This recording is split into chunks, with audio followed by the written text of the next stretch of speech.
Maverick News presents The Rick Walker Show.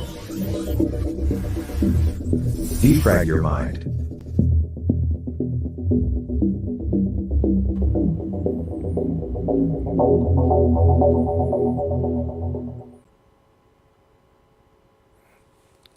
And poof! Instantly, people are hardly even talking about the war in Ukraine. How is everybody tonight? Welcome back to the Maverick News channel. Hello, Maverick family. Hello, new viewers, wherever you may be watching from. Welcome. Great to have everybody here. We have so much to talk about tonight. Of course, this news cycle dominated by the war in Israel, Palestine. We have a lot to say about that tonight, a lot to show you. It is hard to know what is true, what is fake, what is manufactured, what is real. Is it real or is it Memorex? Even Joe Biden can't tell the difference. What a strange time we live in. It is hard to know what to believe. We'll talk a little bit about that while we try to maintain our sanity, looking at an insane world, much of which now is actually fake. Online. Bits and bytes bouncing around in our brains. Information warfare. They want you to support their cause. Their objectives, their wars. It's hard to know what the right thing to do is. Tomorrow is Friday the 13th. And there apparently is a terrorist out there who wants people to follow his instructions. A global, a worldwide day of terror. Yeah, that's what he's called for. At least that's the way it's being interpreted. Will it happen? Hope not. Mainstream media isn't talking about it, but we will. We will talk about that tonight. We'll talk about other things too. A Parents' Bill of Rights, officially introduced in the Saskatchewan legislature. We'll talk about Justin Trudeau's decline, his slide toward defeat. A new poll shows if an election were held today, he would lose badly. We'll tell you about that. And what else do we have on tap for you tonight? We have, well, I think those are the main things. I have a clip of the original Convoy movie. Thought I might run that tonight too. If we have time, we'll get to it. With Chris Christopherson. Just came across it and I thought, well, there's something we should take a look at. No rumble, it says. No rumble. Oh my goodness. Is Rumble not running? Again? Hang on, let me check.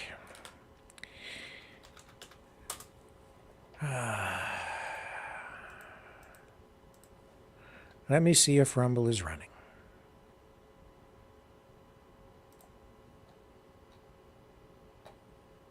It seems to be running. We have people watching. Gina just messaged and said there's no Rumble running. I don't know why you're having trouble, Gina. I will put the link to the Rumble channel in the chat on YouTube right here and Facebook. There it is. Thanks for letting me know, but I think we're okay.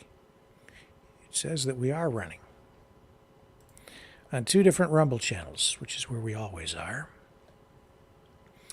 On the main channel, the Maverick News Freedom Reporters channel, it looks like we have quite a few people watching. Hopefully we build up. Yeah, Mouth is on over there. So yeah, Gina, we are firing on all cylinders tonight. We are. Here, let me take a little break. I'll give Gina the link directly in the chat, and we'll be right back after these messages from our unsponsors.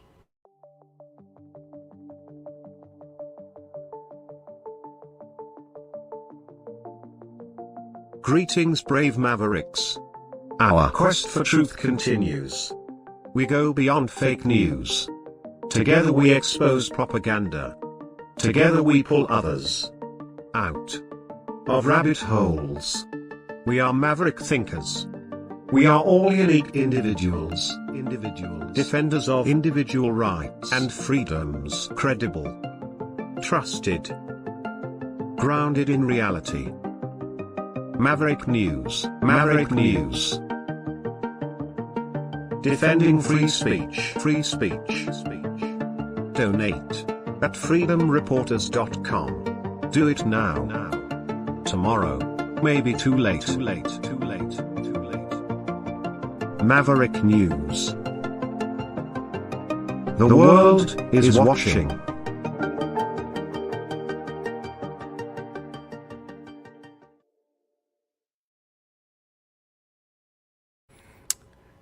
It is so hard to know what to believe anymore because it has become pretty easy to create fake stuff. Governments rely on it when they're trying to build up support for a war effort. They do it on both sides, all the time.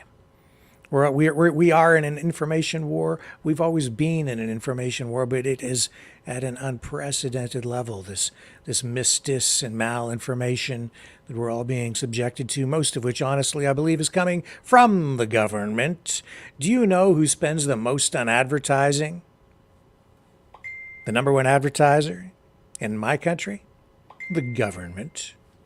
That's right. More than McDonald's. More than Burger King, more than Ford, more than General Motors, more than Honda. The government. They spend more money on advertising than any corporation, any big business, any person, any political candidate. They spend the most, the government. So tonight, I bring you this. Live feed. Cameras looking over Gaza.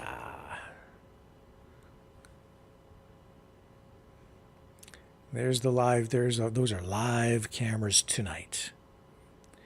That's a live feed right out of there from several locations.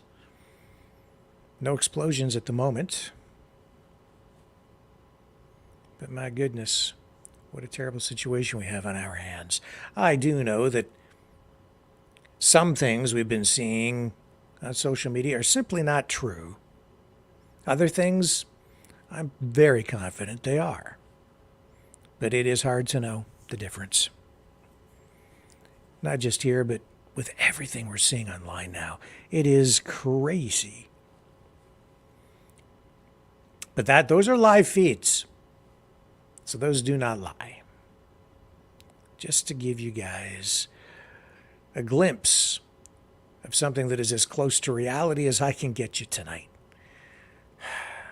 That's it.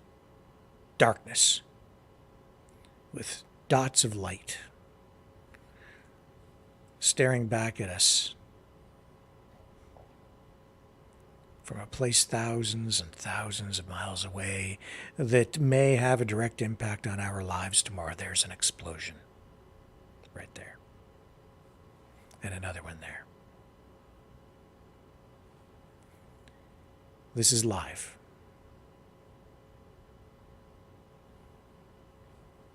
Wide shot from a distance. The true horror of it is not captured by these cameras, but it is horrific. The initial attack and the counterattack, both horrific.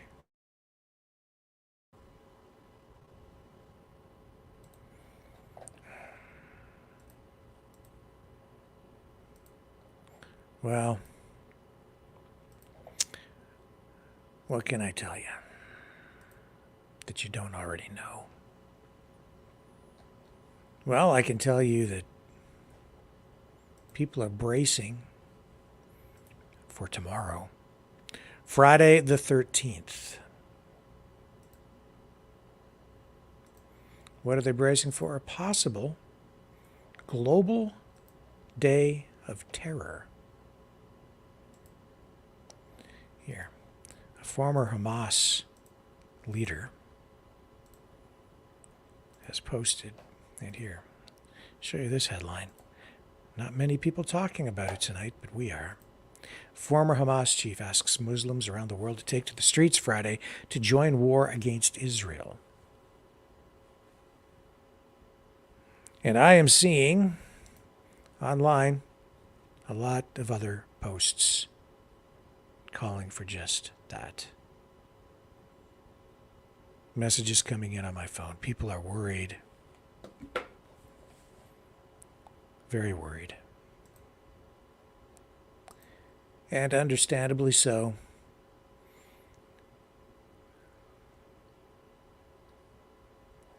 I don't know what will happen tomorrow. I have no idea. But we are seeing these posts online, and it does make me nervous. Of course. Very, very nervous.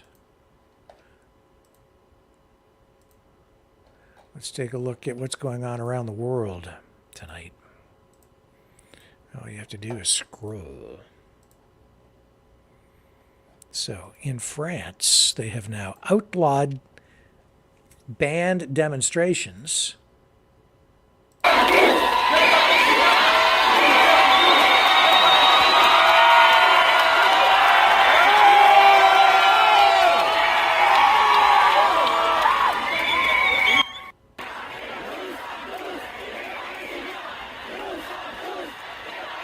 So yeah, they've banned demonstrations supporting Hamas and the attack against Israel. But it isn't keeping people out of the streets. No, we're getting this instead.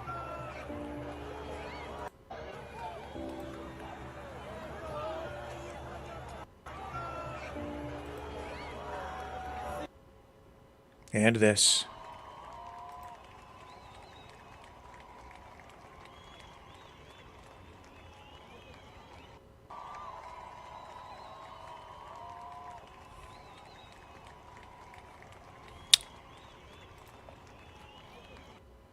And in New York, the police department has apparently canceled vacations. They've ordered cops to come into work tomorrow because they are worried about a potential day of unrest, a day possibly involving who knows what, following what appears to be a call for a day of terror. So yeah, there's that. So it's all hands on deck in New York City.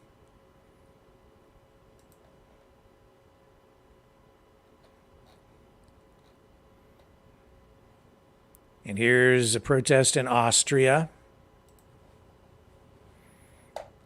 pro-Hamas.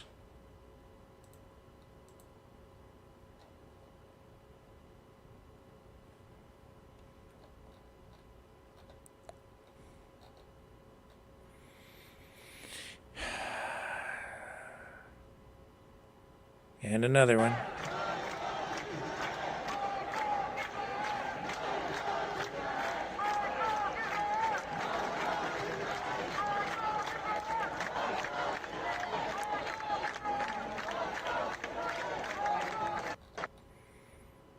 We've already shown you that from the other day. So, a lot of concern about what might be coming tomorrow. And this is more footage from France.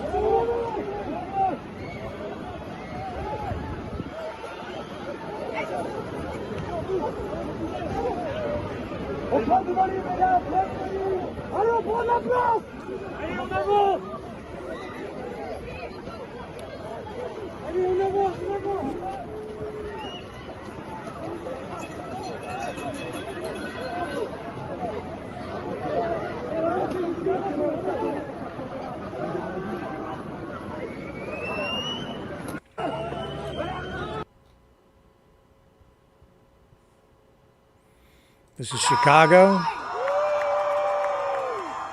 is just a reminder that it is with your tax dollars that Israel is funding a genocide.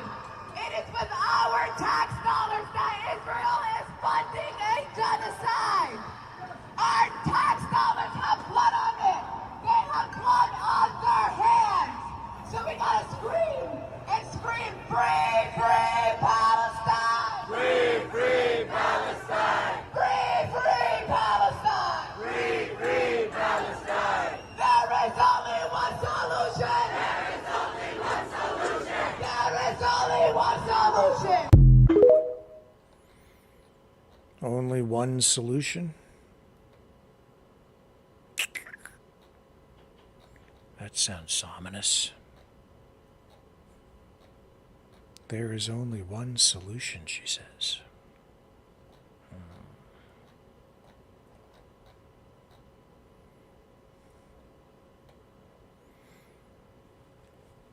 Oh, man. The world is erupting.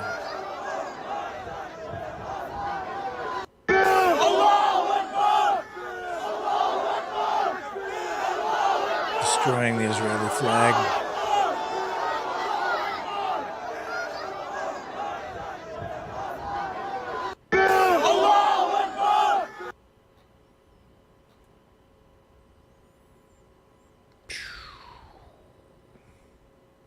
This was from October 9th.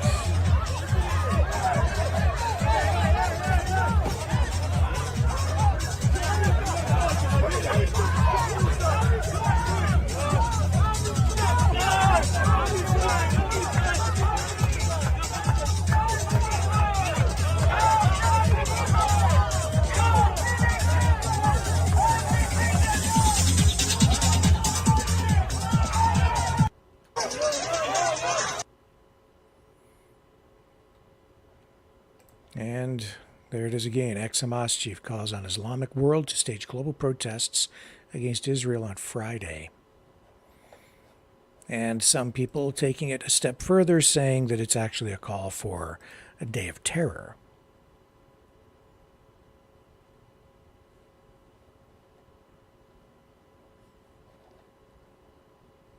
Wow.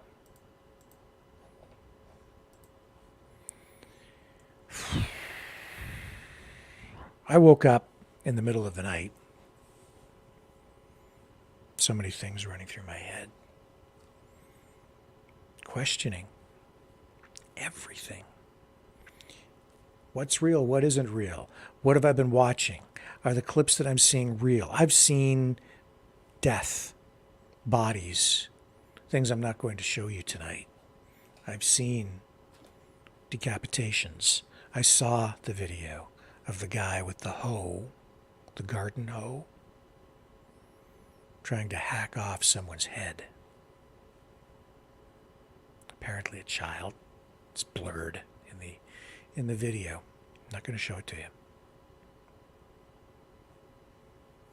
Is it real? Looks real.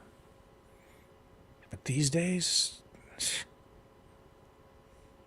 when I saw the report talking about the babies who had been beheaded, I felt instantly that that was fake. All that I saw was a reporter from I-24 standing in front of a camera talking. No backup in terms of visual images. And knowing what we know about propaganda, a big, gigantic red flag went up, and I went, that needs to be verified. But you know what they say about a lie going all the way around the world, running all the way around the world before the truth can get its shoes laced up. Well, it did go all the way around the world. And it appears it's being debunked, at least that portion of it, that part of the story. But it didn't stop Joe Biden from talking about it yesterday. We ran the clip. I'll run it for you again. And people are, understandably concerned about the President of the United States even mentioning this. Here it is. Here's Biden. I never really thought that I would see and have confirmed pictures of terrorists beheading children. It was the most shocking atrocity story about Iraq's invasion of Kuwait. They took the baby. Yeah, so this, I'm going to run this because you may recall one of the things that was used to generate public support for, after 9/11 and the military intervention that took place after that was the story about the babies being torn or taken from the incubators. Remember? Okay, so let's rewind this, and this is 1992. Okay. I never really thought that I would This is yesterday. see and have confirmed pictures of terrorists beheading children. It was the most shocking atrocity story about Iraq's invasion of Kuwait. They took the babies out of the incubators. Took the incubators and left the children to die on the cold floor. But was it true?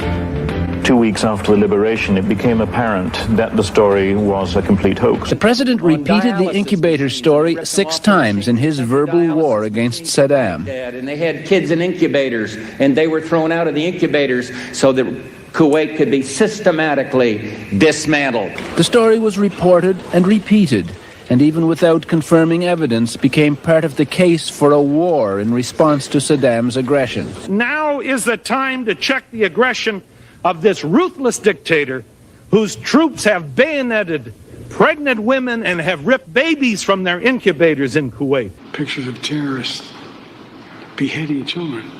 I don't trust it. And as you said, Israel has enough to go on right now to portray itself as a victim. Why do they need to do this? It's because they're trying to draw the U.S. in. The House easily approved a war resolution. Then it was up to the Senate. To authorize the use of United States armed forces pursuant to United In the debate, the incubator story came up 7 times. They stole the incubators and threw the babies out of the incubators. And the troops, the Iraqi troops, turned off the oxygen of those incubators. And the story didn't just have an impact in the U.S. The United Nations convened a rare public forum. The hardest thing was burying the babies.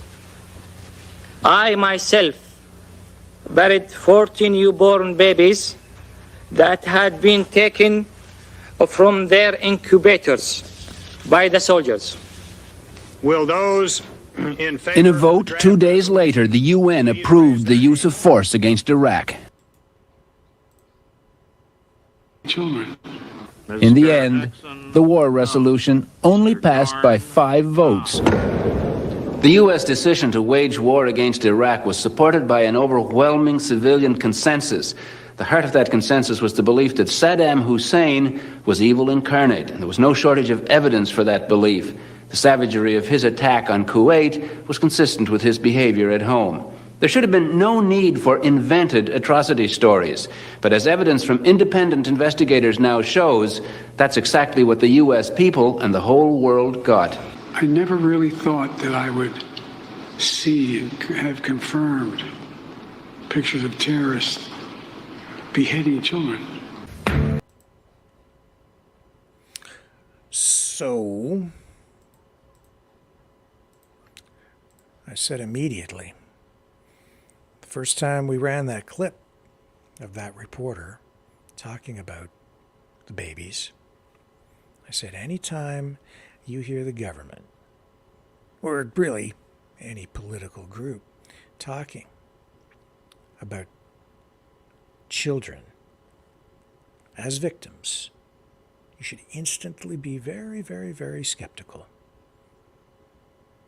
The way they get people to support something is to create a narrative that is just dripping in horror, dripping in a narrative that is designed to get you angry. They manipulate you emotionally. And what's worse, what can possibly be worse than dead children? Oh, you know what's worse than that? Dead babies. You know what's even worse than that? Decapitated dead babies. Anybody that's telling you that you have to get out there and or do something to save children, you need to be very, very careful, skeptical. It's a tried and true strategy to get people jacked up. And here we go again. Now, I said before too, with regard to this situation in Israel, I said,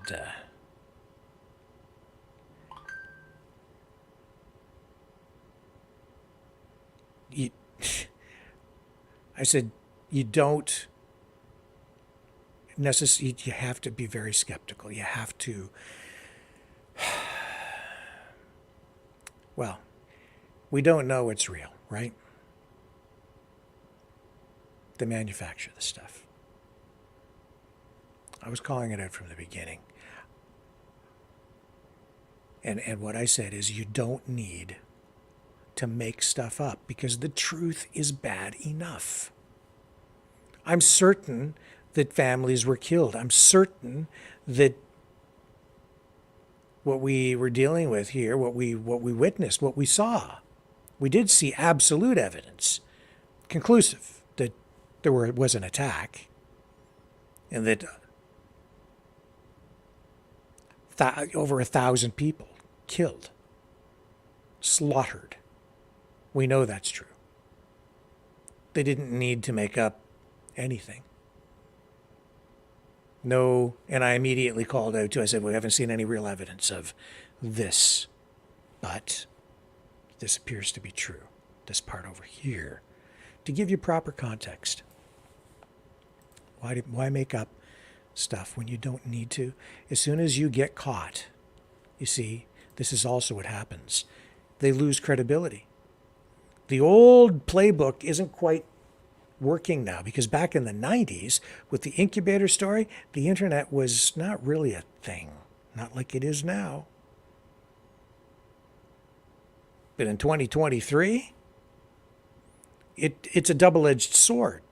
You can create fake videos, fake memes, artificial intelligence. You can create things in order to manipulate the public. You can also bombard the public with a barrage of very targeted messaging aimed at a very specific, not even just demographics, but even individual people, if you want to, using the internet to get a particular kind of response. It's more than advertising.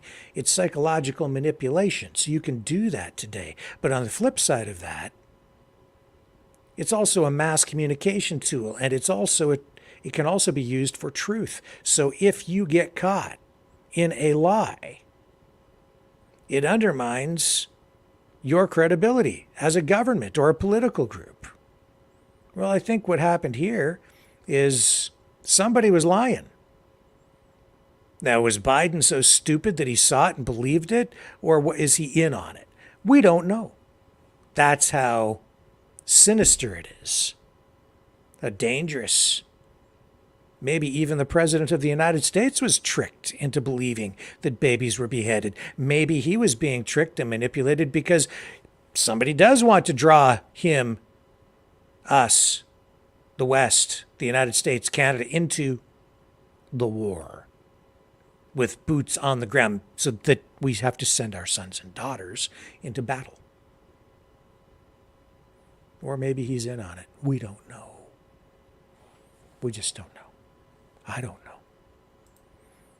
It's hard to know what the truth is.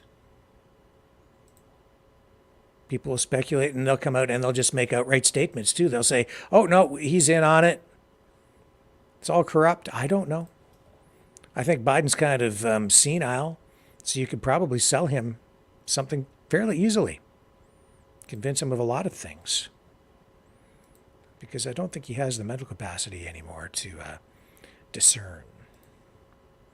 Let's go to the White House for this press briefing with John Kirby talking about this very subject tonight.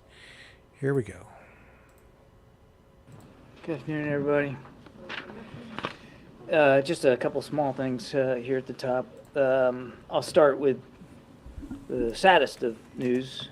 We can now update the number of Americans that we know have been killed to 27. And the number of unaccounted for stands today at 14. We're obviously doing everything we can to support and inform the families.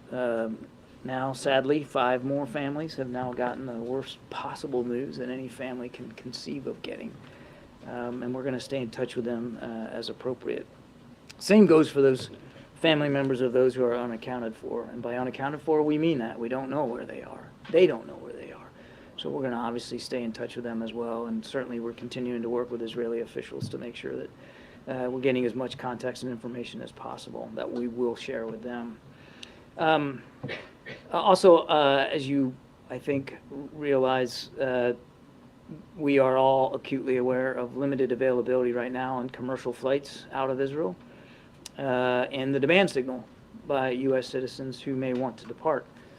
The President has asked his team to ensure that we are assisting U.S. citizens who do want to leave Israel and providing them with a safe means of doing that. So beginning tomorrow, the United States government will arrange charter flights to provide transportation from Israel to sites in Europe. They're still working through some of the details of that to assist U.S. citizens and their immediate family members who have, for whatever reason, not been able to provide commercial transit out of the country.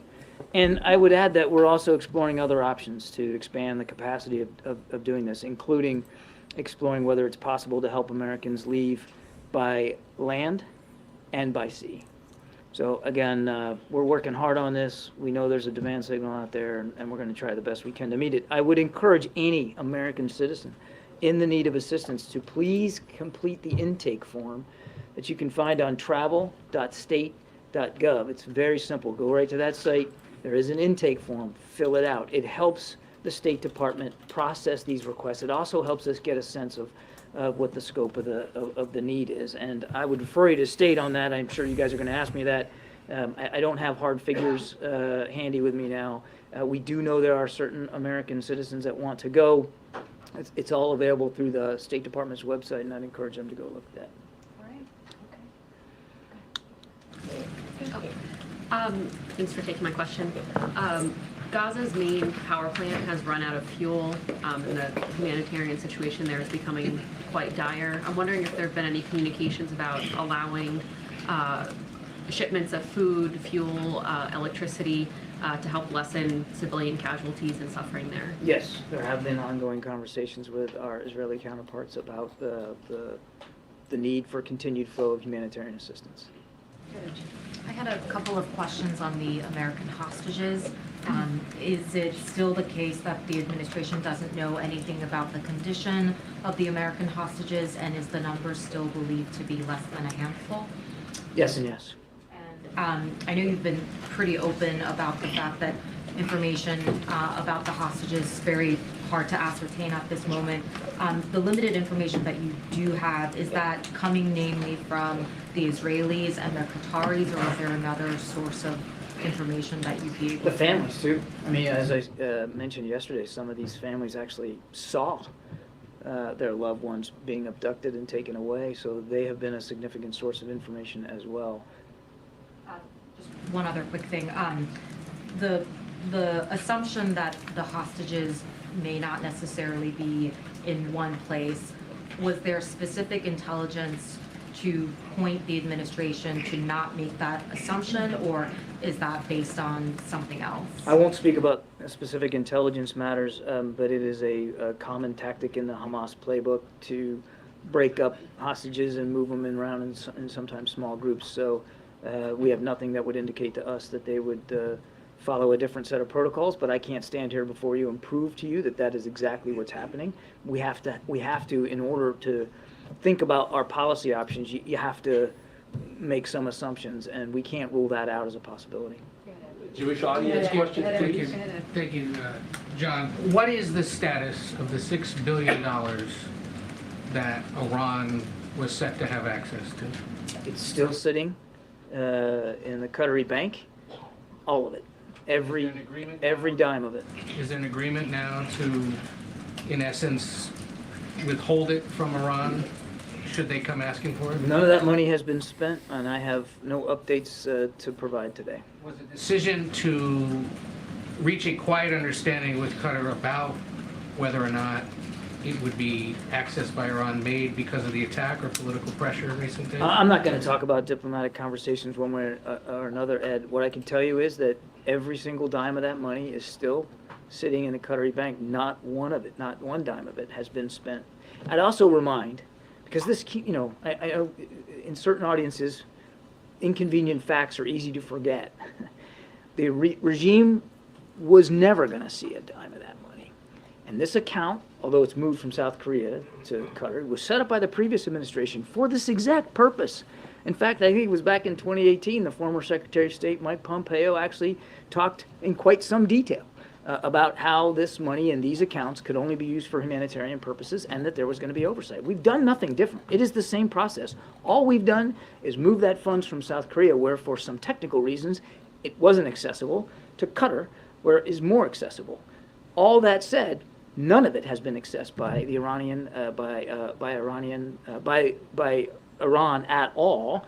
And even if they had accessed it, it wouldn't go to the regime. It would go to approved vendors that we approved to go buy food, medicine, and medical equipment, agricultural products, and ship it into Iran directly to the benefit of the Iranian people.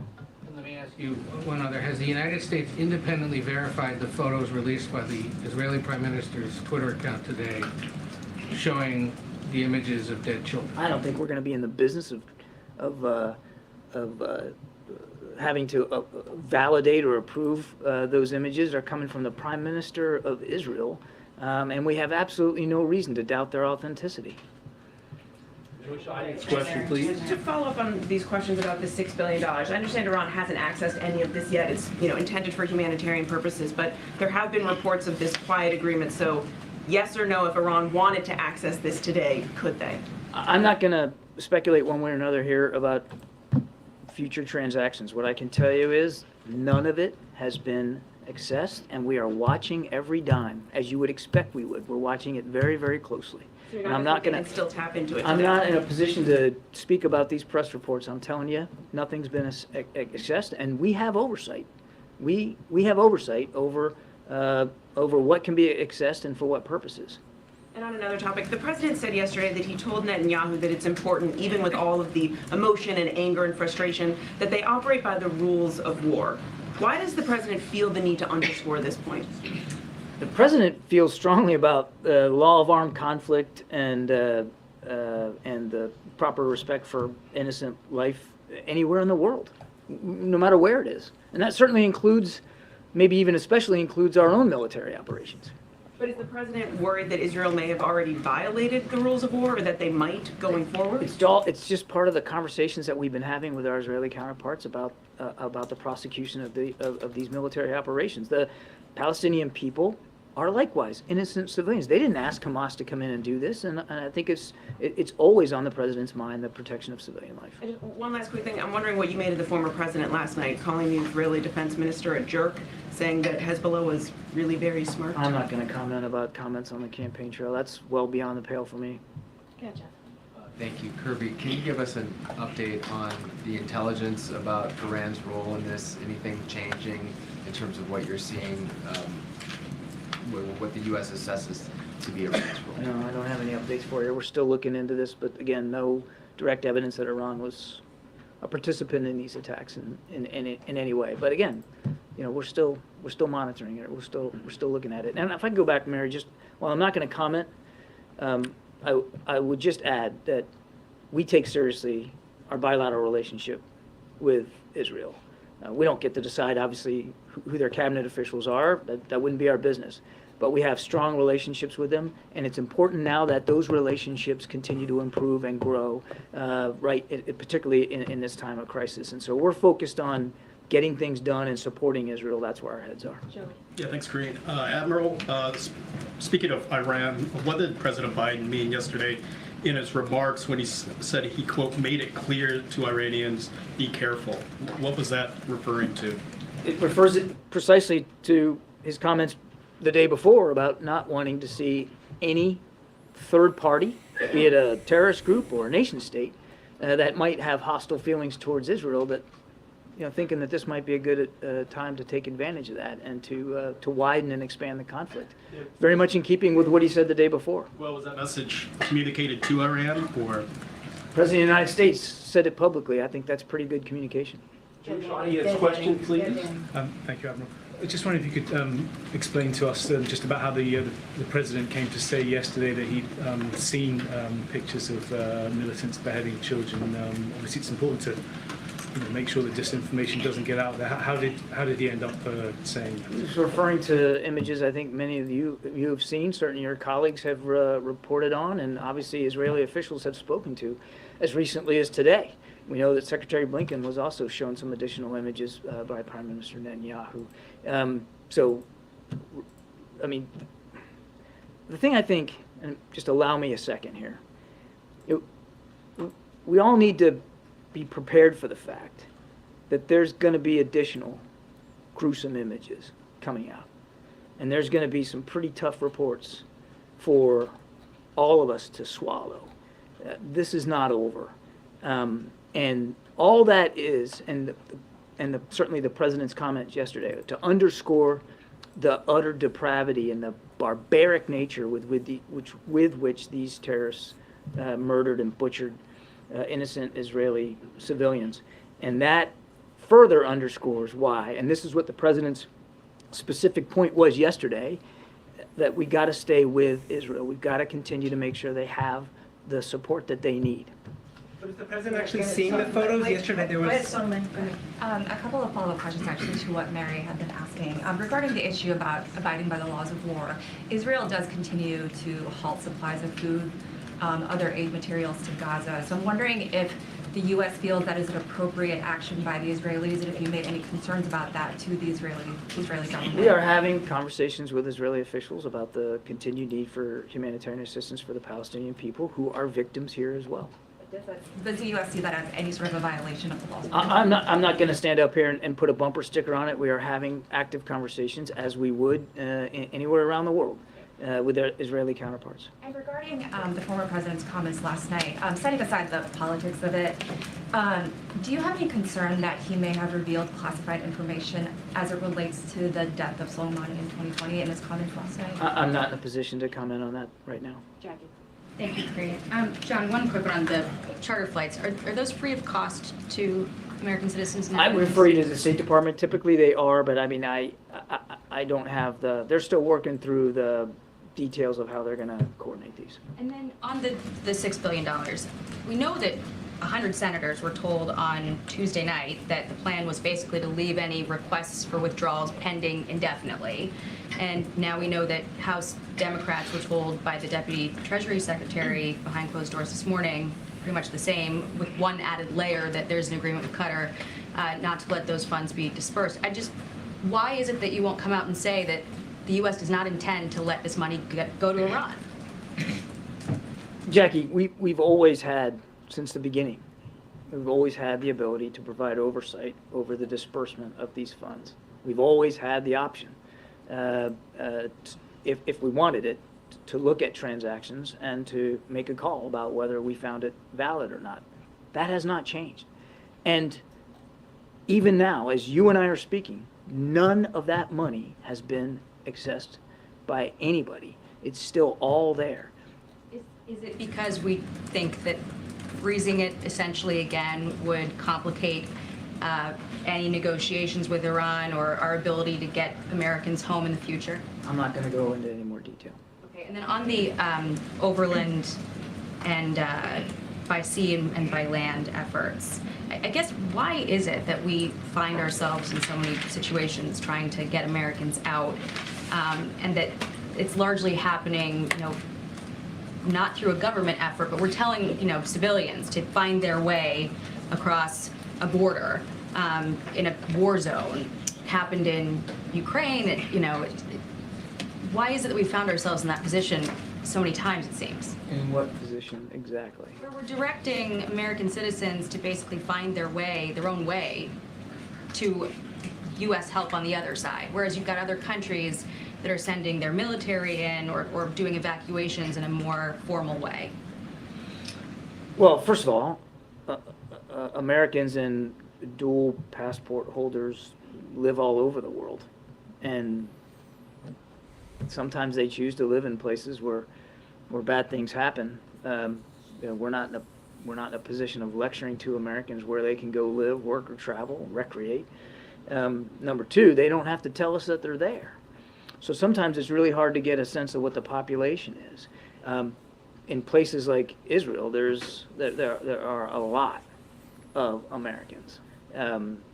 Most of them, maybe most are dual nationals, but a lot of Americans are there. Other nations have smaller populations, and maybe they have to make their own decisions about how they're going to handle those smaller populations. We also have to be respectful of the needs and the desires of Americans who live there. We know that some want to leave. We also know that a lot of them want to stay. It's home. They don't want to go. And we have to respect that as well. So we tailor the approach based on what's going on and what's going on geographically inside a country, because some parts of countries that are in distress are safer than others and people are less likely to want to go. You have to take all that into consideration. And the other thing I'd say to your question is, as this situation evolves, you should expect that so too will our approach evolve. And if there's a need to do more or to do it differently, well, by goodness, we'll do that. But right now, in the early hours, there was still ample commercial flights going out of Ben Gurion, and certainly there were some viable land routes. We kept, and part of the reason why we're doing this is because we have such good communication with Americans, and we're having these conversations, and we realized that as the situation has evolved, more and more Americans were expressing a desire to leave, and because not all carriers are working out of Ben Gurion, this made sense as the next best move. If we have to adjust it, we absolutely will. On the day of jihad, are we doing anything to fortify, I guess, the U.S. against any potential activity against Americans, domestically or abroad, given the calls for a day of jihad and your statement yesterday that now is not the time to go back and look at any intelligence gaps? Is it the time, being that tomorrow is supposed to be this day of jihad? What I meant by yesterday was we're focused on making sure that our intelligence sharing with the Israelis is as sharp and as good as possible for the operations that they are in. I saw some reporting that made it sound like I blew it off. That is not the case. We understand that there will be a need to go back and look at what was missed, by whom and when. Of course we're going to do that. But we've got to stay focused on the task at hand right now. And as for your second question, absolutely, we are constantly in touch with local law enforcement, state and federal officials across the country to make sure that we are as vigilant as we can be to be able to identify and disrupt any threats to the American people. We're absolutely going to stay focused on that.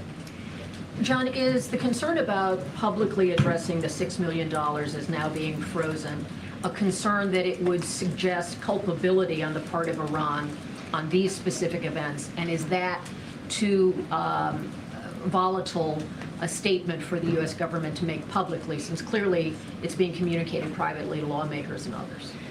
Again, I don't have anything more to add on this, Kelly. All I can tell you is we haven't seen any specific evidence that Iran was involved specifically with these attacks. But as we've said, broadly, yes, they're certainly complicit. We're not walking away from the fact that Iran has supported Hamas and other terrorist networks. So this is not about being unwilling to speak to culpability. We've already spoken to the culpability and complicity of Iran with respect to support to terrorist groups.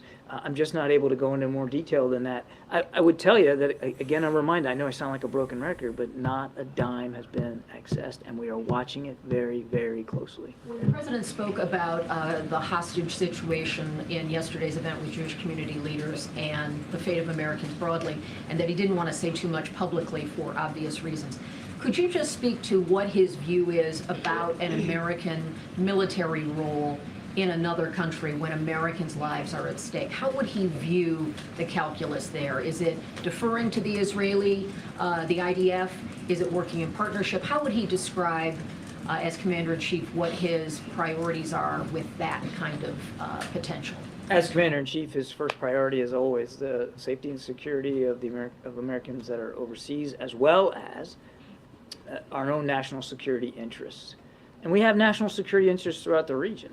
Moving the carrier strike group to the Eastern Med is part and parcel of that concern he has of our broader national security interests here. Now, the Israelis have made it very clear that they don't want foreign troops on their soil, that they want to prosecute these operations on their own, and they have every right to want to do that. Now, we have some experts that were already in country providing advice and counsel on like hostage recovery. We obviously have a terrific information and intelligence sharing relationship with Israel.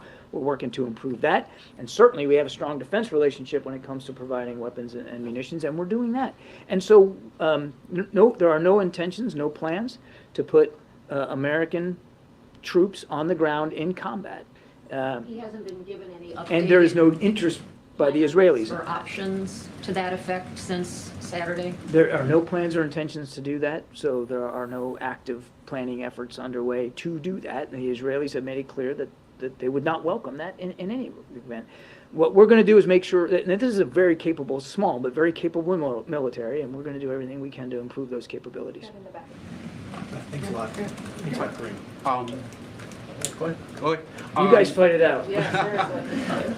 Kirby, is the U.S. contemplating the creation of a humanitarian parole program like the one for Ukrainians, for people of Israel or people on the ground? I'm not aware of any such plans. And I have another question. Is the U.S. willing to withhold the military aid to Israel until they create a humanitarian corridor? We are providing them military aid as we speak. So no, there's no plans of holding back military assistance.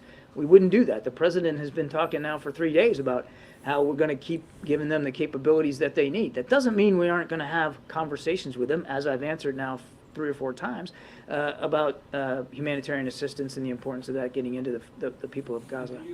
We're going to stick with this. It's a lively discussion. Advantage for Israel? As a what? As a strategic advantage for Israel creating the corridor? It's the right thing to do for humanitarian assistance. It's the right thing to do for innocent victims who are actually being held hostage, literally as well, by Hamas. Okay, Brian. Thanks a lot. Thanks, John. The oil sales coming out of Iran have increased over the last year. Is the U.S. looking at what it can do with the existing oil sanctions to decrease the amount of barrels coming out of Iran? Without getting into specifics, I can tell you that we are constantly reviewing our regime sanctions against Iran, and we will continue to do that. Should we expect some announcement or That's as far as I'm going to go today. Of those sanctions? That's as far as I'm going to go today. Yeah, Jay. Thank you, Colleen, and thank you, John. I'm here. Okay, I know, I see you. I have 2 questions for you. And the first question regarding arms trade between Hamas and North Korea. Hamas used the North Korean rockets to attack Israel. Can you tell us about the current situation where North Korea is providing weapons to Hamas? And second question, how will the Middle East crisis affect United States security strategy on the Korean Peninsula? I can't confirm the reports about the rockets. I'm happy to take that question and see if we have more information on it. I just don't have that today. And as for how what's going on in the Middle East is going to affect our view of the security environment on the peninsula, or quite frankly anywhere else in the world, we're a big enough, strong enough nation. And we've got global responsibilities to look after our national security interests anywhere and everywhere. We're still also supporting Ukraine in their fight against Russia. We're still doing an amazing amount of work in the Indo-Pacific to shore up our alliances and our partnerships and to try to increase stability, security, and prosperity throughout the region. So we're not worried about our ability to do all those things. Good, Ted. Yeah, thank you. On the $6 billion, I'm trying to figure out if you're saying that policy hasn't actually changed in any way, or just that you aren't willing to talk about changes that may have happened in the last Bingo. 24 hours. It's the last Okay. one. All right. And lovely. Thank you for clarifying. The other question is, on Morning Edition today, we had someone on who is an American citizen living in Gaza. Is the United States doing anything to help American citizens who are trapped in Gaza who may want to get back to the U.S.? These Not are the hostages, Palestinians. but yes, like dual passport holders. Yeah, the first and most important thing that we're trying to do is as I mentioned yesterday, allow for safe passage. Right now, they can't leave, so we would have no physical means of permitting that transit out, and so that's why we're so actively having conversations with the Israelis and the Egyptians about a safe passage corridor so that people who want to leave can leave. And then at that time, if it's onward travel that they might need, then, we'd be more in a position to be more physically involved. Does that make sense? Okay. Yeah, I was going to address your first question, but I think I'm just going to leave it. Well, you could. No, I'm going to leave it. Good job. Thanks. Just to go back to the president's comments yesterday about the pictures, he said he never thought he would see and have confirmed pictures of terrorists beheading children. At that point in time, had he seen such photos? What had he seen that made him say that? I don't have anything to add to what he said. I mean, again, you guys have all reported on these atrocities. Some of your outlets have even run some of these images. They're plain for everybody to see, and the Prime Minister's office has spoken to that. Even before today, they'd spoken to these kinds of atrocities. And again, today, the Prime Minister showed Secretary Blinken some additional grotesque imagery. Sorry, one more. On the aid package, is there anything you can tell us about what the request would be to Congress, what that's going to look like, what the conversations are there? I had the same question as Catherine. But can you just specify whether or not Taiwan funding and possibly border security funding could be a part of that request? Nope. Peter. Admiral, the Hamas representative gave an interview to Russian television, which they said they'd be willing to trade hostages for Hamas prisoners in any prisoners, including in the United States. And they specifically said the United States has traded prisoners before, citing the Iran deal that was just made. Is that something the United States would consider doing in the case of the American citizens? I haven't seen that particular report, so I'm going to be loath to comment specifically on it. What I will tell you, just broadly speaking, is we obviously take seriously our responsibilities to get Americans held overseas back with their families. We have in the past entered into negotiations to do exactly that, and we have not foreclosed any option right now in terms of these particular hostages. Obviously, if their return to their families can be arrived at in a peaceful way without additional risk to their lives, that is certainly something we would take very, very seriously. Possible release of people that we might be having in our prisons? Again, I won't get ahead of where we are. Even, Peter, even if I had more knowledge about this offer than I do today, my answer to you would be the same. It's never a good idea to negotiate for the transfer of hostages or detainees in public, lest you torpedo the actual success you're trying to achieve. But I don't have a lot more granularity or context on this. All I can tell you is, as Jake said himself better than I can, we'll do everything that we can, everything possible that we can, to get these Americans back home. I would remind Peter, we still don't have a lot of information about exactly how many where they are, not even all who they are. So there's an awful lot of information we need to gain before we come up with any concrete policy options. How does the Israeli strike on the Syrian airports change the situation? And then can you also address reports that the Egyptians warned the Israelis in the days prior to the attack? I've been asked that question about the Egyptian warning. I don't have anything on that. You'd have to talk to Egyptian authorities. I don't have anything, and I certainly wouldn't talk about intelligence matters. And on your first question, that's a better question put for the Israelis' defense forces, not for the United States. We're focused on helping them go after Hamas. Good, in the back there. Question about Lebanon. So Hezbollah is continuing operating against the Israeli targets at the border, Lebanese-Israeli border. Are you still concerned that Hezbollah could be taking part in this war? Sure. Yeah, absolutely. Do you have any intelligent information about the capability of Hezbollah that they've been preparing, and we know that the capability is way stronger than Hamas? They are a potent terrorist group, no question about it. We watch them closely. The Israelis watch them closely. We don't want to see this conflict widened. We don't want to see Hezbollah make that kind of a decision. And I would remind, again, that we take our national security interests very seriously in the region. And the reason why we moved a carrier strike group to the Eastern Med was to act as a deterrent for any other actor, including Hezbollah, that might think that widening this conflict is a good idea. American forces might, last question, American forces might join the war if Hezbollah made a difference. Are you implementing a policy decision there? No, I'm just saying, you have the two big ships, one coming on their way. So I'm just wondering if Hezbollah changed the game and did make a big impact in the war and made Israel look another surprise maybe. I appreciate the effort to try to get me to confirm a hypothetical. I'm not going to do that. I'm not going to do that. There is no intention or plan to put American troops on the ground in Israel. There's no desire by the Israelis for that outcome. So I'm just not going to get ahead of where things are. Yeah, Thanks. Thanks, John. One of your priorities has been, as you said, to keep the war confined to Israel and Gaza. So are you concerned that that's going to be more difficult as casualties grow in Gaza and as the war escalates? It's going to, I mean, I think the prospect of widening is going to depend a lot on other actors outside Israel. And then just a quick follow-up. The U.S. is accelerating PGMs that Israel already paid for and then potentially considering sending even more after that. Have there been any restrictions put on how Israel uses those weapons, and if not, why not? I won't speak about that for Israeli operational security reasons, and I'm not even going to get into detailing the kinds of munitions that are being provided to them. The Israelis have a right to have that information protected for their own ability to conduct operations. Go ahead, Nadia. Thank you. John, I'm here. No. I want to press you on a previous question.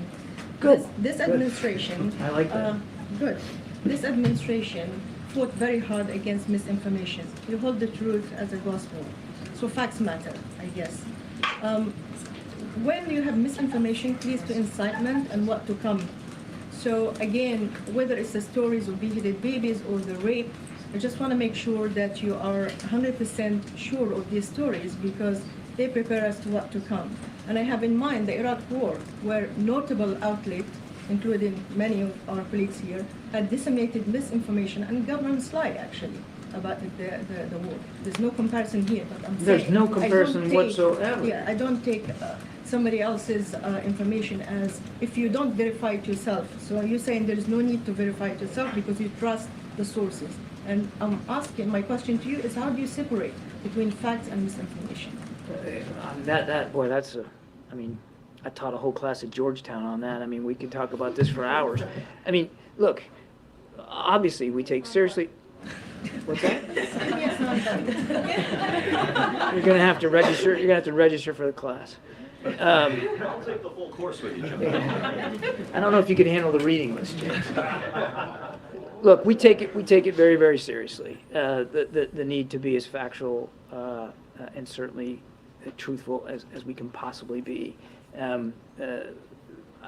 If you're suggesting somehow that we're taking that lightly, I mean, I again refer you to many of the reporting many of your colleagues have done about the atrocities that have already taken place, in just the last few days.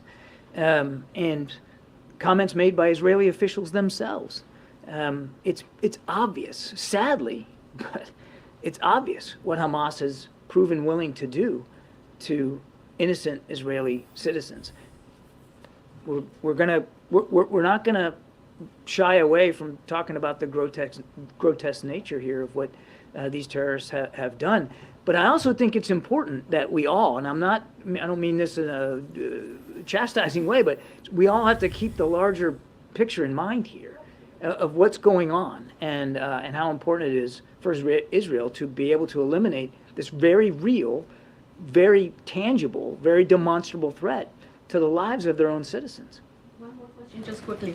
If you manage or succeed to open the border crossing with Egypt to Rafah, can you guarantee that Palestinians from Gaza who are exiting will go back?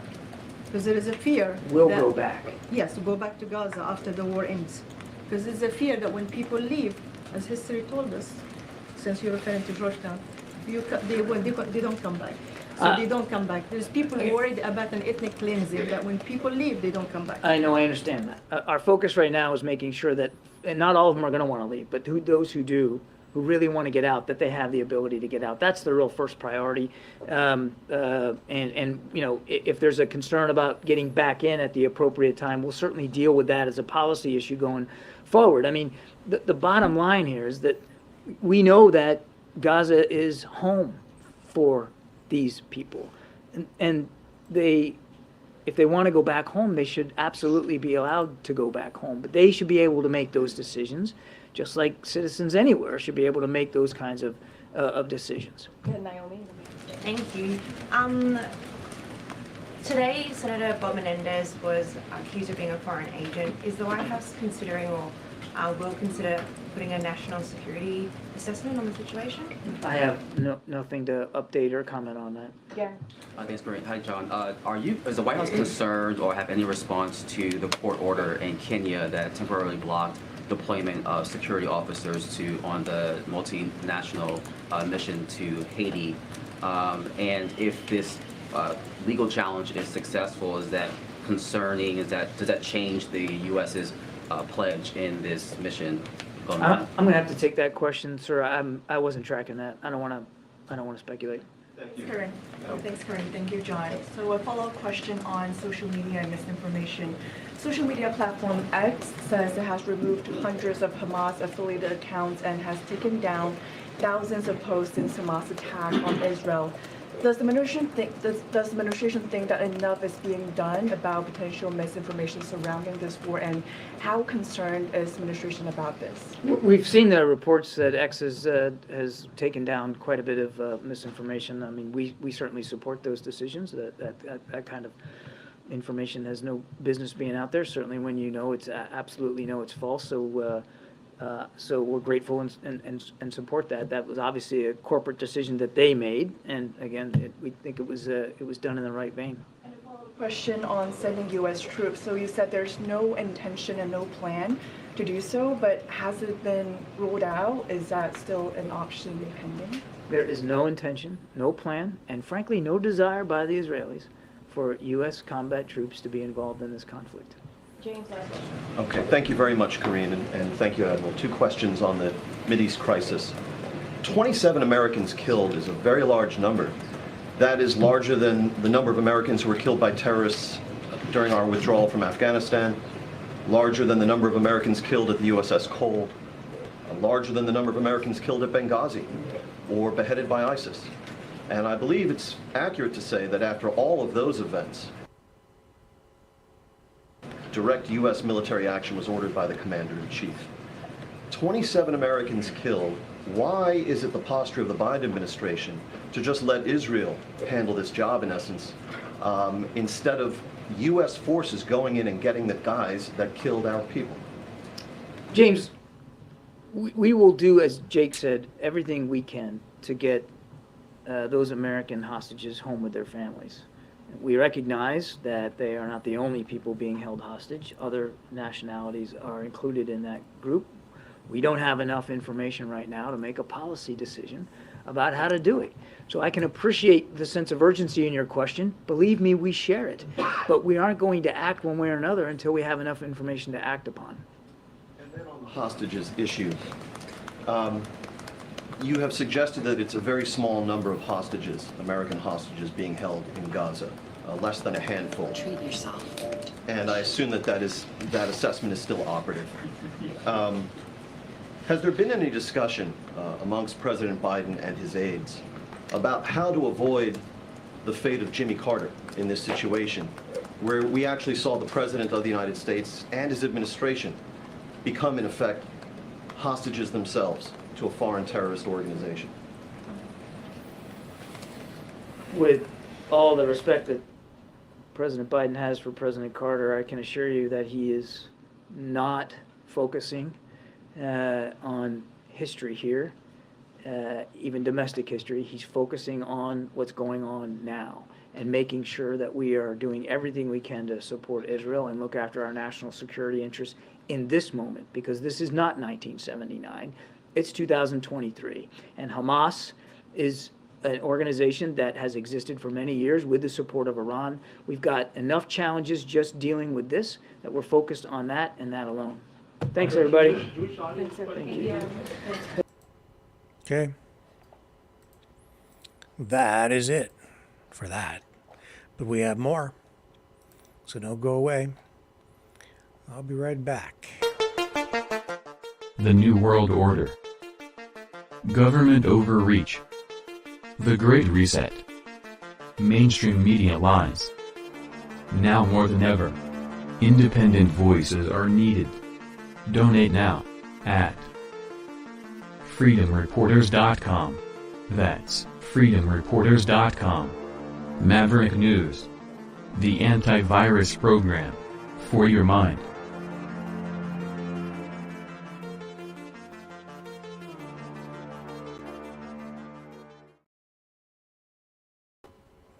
Okay, let's get the latest comments from Justin Trudeau. He was in Yellowknife, way up in the Great White North today. Here he is. This is what he had to say about this today. Canada supports Israel's right to defend itself in accordance with international law. Hamas is a terrorist organization, and it does not represent the Palestinian people or the legitimate aspirations of the Palestinian people, and it does not represent Arabs or Muslims. Israeli and Palestinian civilians deserve to live in peace, in security, in dignity, and with their human rights respected. Canada will be providing an initial $10 million in humanitarian assistance to address urgent needs in Israel and in the Gaza Strip, and Minister Hussein will have more details soon.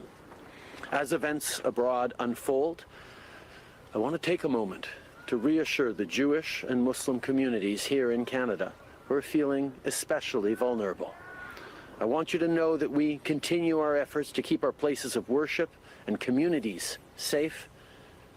Our government is in regular contact with the leadership of the RCMP, and your local MPs are closely liaising with law enforcement. We must always stand united as Canadians. This is something that is core to Canada. We take care of each other, even in the most difficult of times, and we support each other always. Turning to this announcement, je suis très heureux d'être ici à Yellowknife. Okay, so enough of that.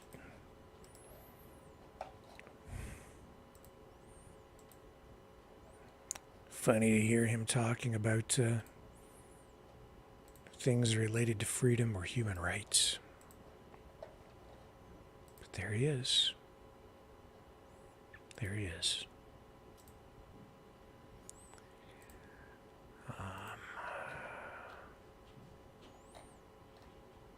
And yeah, I mean, he's slipping in the polls in a pretty major way. We'll come back to that. But first, here's an interesting clip from Andrew Torba, who has quite a following on X, formerly Twitter. And I think his views are reflective of a growing number of people right now with regard to this situation in Israel-Palestine. I'm asked to weigh in with what's going on in Israel and Palestine, and I'll give you the unvarnished truth. I don't care about Israel. I don't care about Palestine. I don't care about Ukraine, and I don't care about getting involved in any more foreign wars. If the federal government thinks that I'm going to lift a finger, or I'm going to give my son or my daughter to go fight and die for an enemy that hates us, for a federal government that hates us, then they're in for a rude awakening.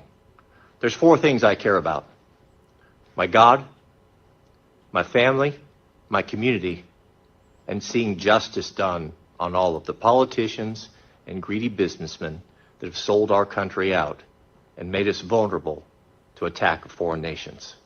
Let your memory be long, beloved. Don't forget.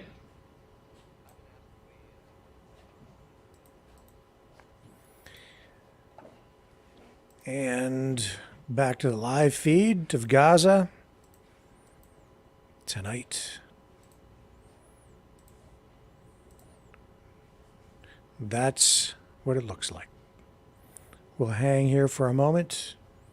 We saw a few explosions the first time we brought this up for you. And again, this is as real as it gets, as current as it gets. These are live aerial cameras pointing at Gaza. Quiet at the moment. Did I see a flash there? We did see some explosions earlier.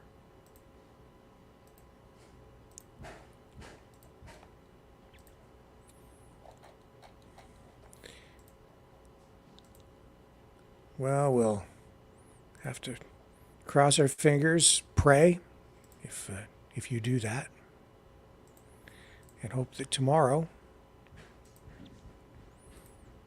is a calm day.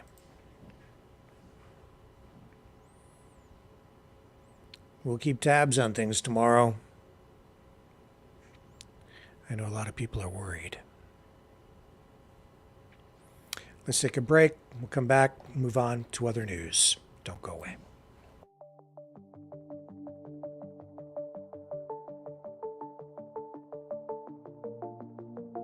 Greetings, brave Mavericks. Our quest for truth continues. We go beyond fake news. Together we expose propaganda. Together we pull others out of rabbit holes. We are maverick thinkers. We are all unique individuals, defenders of individual rights and freedoms, credible, trusted, grounded in reality. Maverick News, Maverick News. Defending free speech, free speech. Donate at freedomreporters.com. Do it now. Tomorrow may be too late. Maverick News. The world is watching.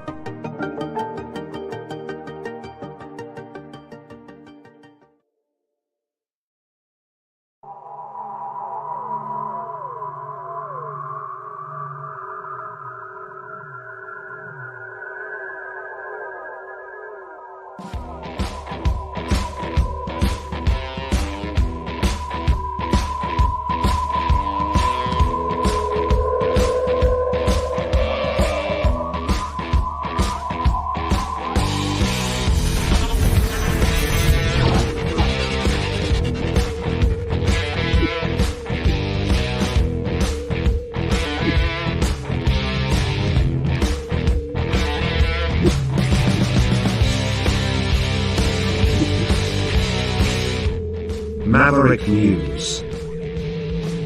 The world is watching.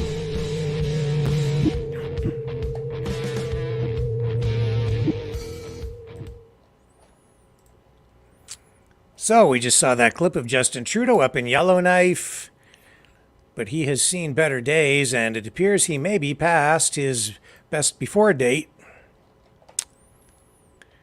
because there's a new poll out from NANOS Research today saying that if an election were to be held right now, Justin Trudeau would be defeated and that the Conservatives would likely win a majority.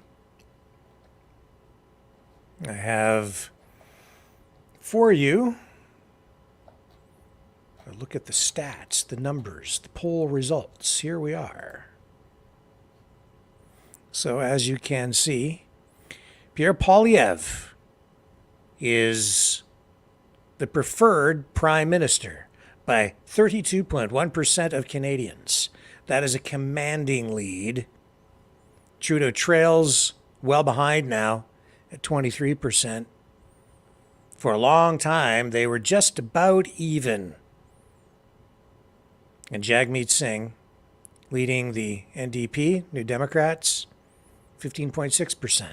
The other parties kind of pick up the slack at the end there, with the Greens under Elizabeth May at 4.2%. And of course, this is a poll asking who would make the best prime minister. Who would you prefer to be best prime minister? It's not a question about which party you would vote for. It's who would make the best prime minister. The Bloc Québécois with Jean-François Blanchet, 3.7%, and Maxime Bernier, the People's Party of Canada, at 2%. And you can see that the Conservatives moved up 4.9%, Liberals down 4.7%. So it appears that the gains primarily at the expense of the Liberal Party, or Trudeau. Support going from Trudeau to Poilievre. And you can understand why. High inflation, the economy's not that great. Unrest, people worried. And protests in the streets ramping up against Trudeau. Oh yeah, he's not popular. Not anymore. The socks, the fancy socks, they're just not enough anymore. Not to mention the coif, the hair. No, people are looking for some substance now because it's hitting everybody in the pocketbook. What else do we have on tap for you? We've got the Parents' Bill of Rights has officially been introduced in the Saskatchewan legislature. Take note, my American friends. What's happening here is spreading all across North America. Parents' Bill of Rights. What's that all about? Well, the provincial government's Parents' Bill of Rights has been introduced. It is being read a first time in the Saskatchewan legislature. It's known as Bill 137, and the province says that the legislation outlines a number of rights that parents have to be involved in their children's education, and invokes the notwithstanding clause of the Canadian Constitution to ensure parents must provide consent if a child wants to change their gender identification in school. So this is a shot right across the bow for the neoliberal woke crowd who advocate for a reduction or even a removal of parental rights in a school setting, where I know that many parents are concerned about a shift in attitude and policy in many jurisdictions, where children confiding in a counselor or teacher, or being counseled by someone in a position of authority in a school, might support a change in their gender identification without parental knowledge and with no obligation on the part of the education professional to share that information with the parents. So the introduction of the bill has been given unanimous support by Saskatchewan Party MLAs and Saskatchewan United Party leader Nadine Wilson. It was also unanimously opposed by all 14 Saskatchewan NDP MLAs. So Scott Moe, the Premier of Saskatchewan, has vowed to invoke the notwithstanding clause that would allow the legislation to become law shortly after a Court of King's Bench judge granted an injunction of the policy to UR Pride in September. So this injunction puts a hold on the policy, which then prompted Moe to call the legislature back 2 weeks ahead of the start of the scheduled fall session in order to get this legislation introduced sooner. So the culture wars rage. And at the moment, they're raging in the Saskatchewan provincial legislature in Canada.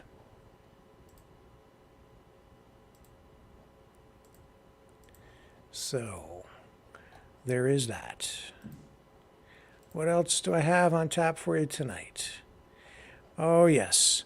There is this. I'm going to show it to you, and I don't know exactly what to make of it. This is footage, fresh, very fresh, of a car doing like donuts and burnouts in the middle of a highway in New York. And the social media post is, well, I'll bring it up here so you can see what I'm talking about. It says it's happening in New York right now after Hamas leader Khaled Mishal calls for a day of jihad tomorrow, Friday the 13th, and tells Muslims to take to the streets in protest against Israel. And then this encourages people to prepare for anything. I'll run it for you. It says that the people in the car doing the donuts and burnouts and disrupting traffic and people's lives have a Palestinian flag.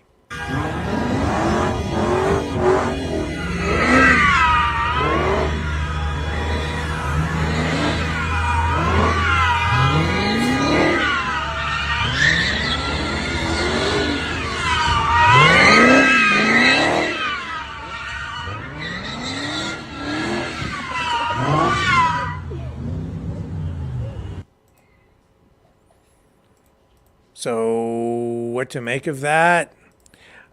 I looked very, very closely at it. I did see what appeared to be someone hold up a flag. I could not make out what the flag is. The video is from a distance. I can't say what the motivation was behind that with any certainty. But it is out there. Personally, I'm questioning it. Because again, I don't know. We see all these things. Someone adds some text to it, makes a comment to give it some sort of context, which may or may not be appropriate or accurate. I don't know. It's concerning if it's being presented to us in a factual, accurate, and with proper context and that kind of manner, then yeah, I mean, would be very, very worried. But I don't know. Just don't know. Show it to you. You can assess for yourselves. I can't say with any certainty exactly what that is. But I'm just making you aware because it is going around. All right. And you know, that's kind of where we're at. Now, there's also a story here tonight about this Florida law that targets drag queen story time hour or drag shows. Apparently, look, this law has been challenged in the courts, and they are upholding a decision which prevents that law from being enforced in Florida, at least for now. So here's this account of what that story is about from, well, this is the ABC version of this story. It says a ruling prohibiting the enforcement of a new Florida law targeting drag shows will stay in place for the time being. A panel of the 11th U.S. Circuit Court of Appeals Wednesday upheld a lower court's granting of a preliminary injunction stopping the law from being enforced until a trial is held in Orlando to determine its constitutionality. In their appeal, attorneys for the Florida Department of Business and Professional Regulation had asked that the injunction only apply to the business that had challenged the law, saying that the judge's injunction sweeps beyond plaintiff to non-parties who may wish to expose children to live obscene performances in violation of the statute. But a majority of the appeals court panel ruled against that request, saying the Florida agency hadn't shown that the lower court had erred by prohibiting the law's enforcement. So what's this about? Well, the law was challenged by the owner of Hamburger Mary's Restaurant and Bar in Orlando. They host drag shows there, which include family-friendly performances on Sundays, or so described, and children are invited to attend those events. The owner of the restaurant says the law has gone overboard and is written in vague language, which violates First Amendment rights by chilling speech.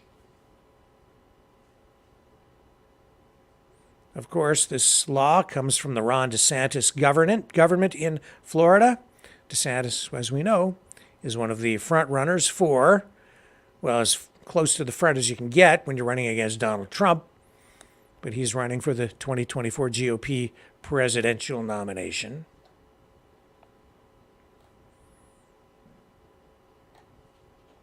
So that battle continues as well. Culture wars raging on. Okay, folks, let's do this. Let's go to the phones. Take a quick break first.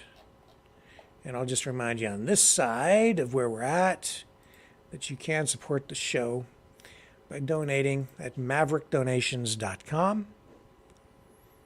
We definitely need your support. Or you can also donate at freedomreporters.com.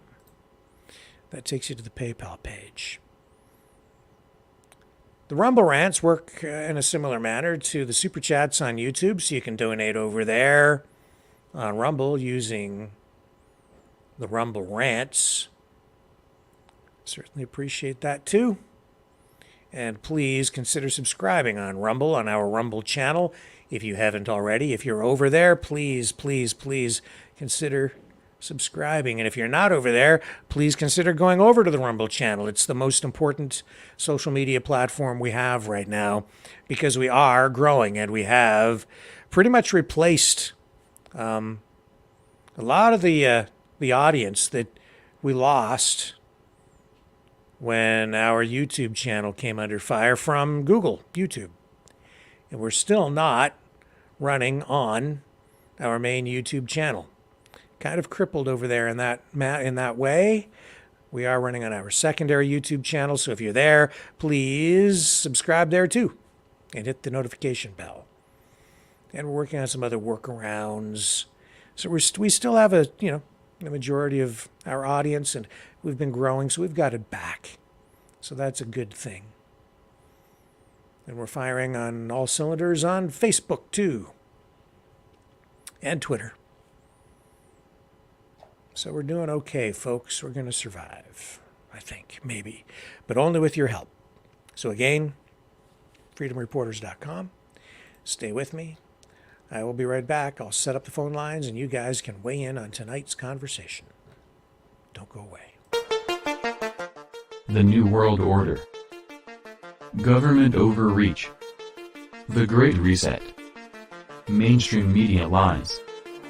Now more than ever, independent voices are needed.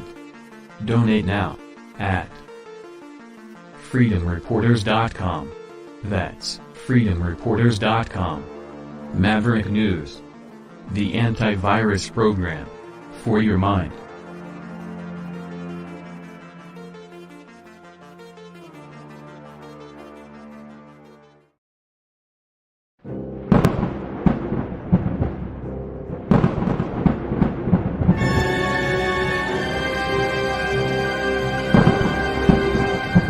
fear not the storm.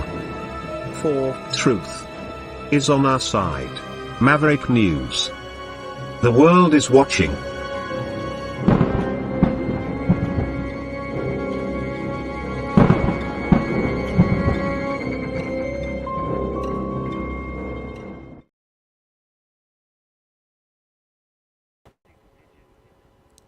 Okay, I'm getting everything set up here.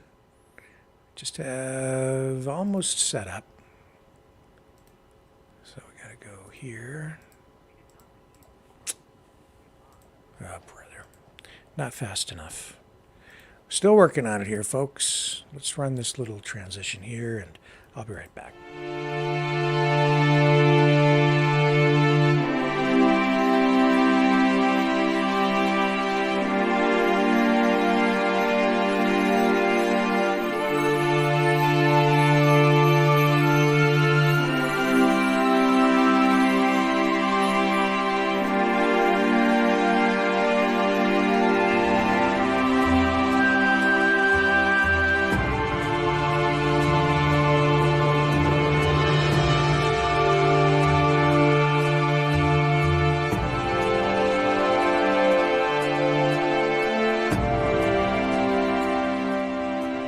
Maverick News.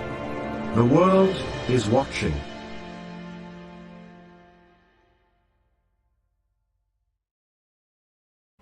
Okay, ladies and gents, here's the number to call. Call now, call often.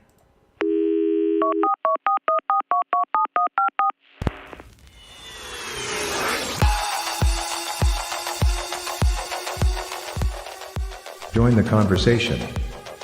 Call 1-833-975-3733. That's 1-833-975.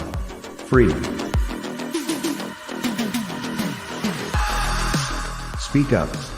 Speak out. Make your voice heard. Maverick News. Fighting for freedom by defending your right to free speech. Be a Maverick. Join us.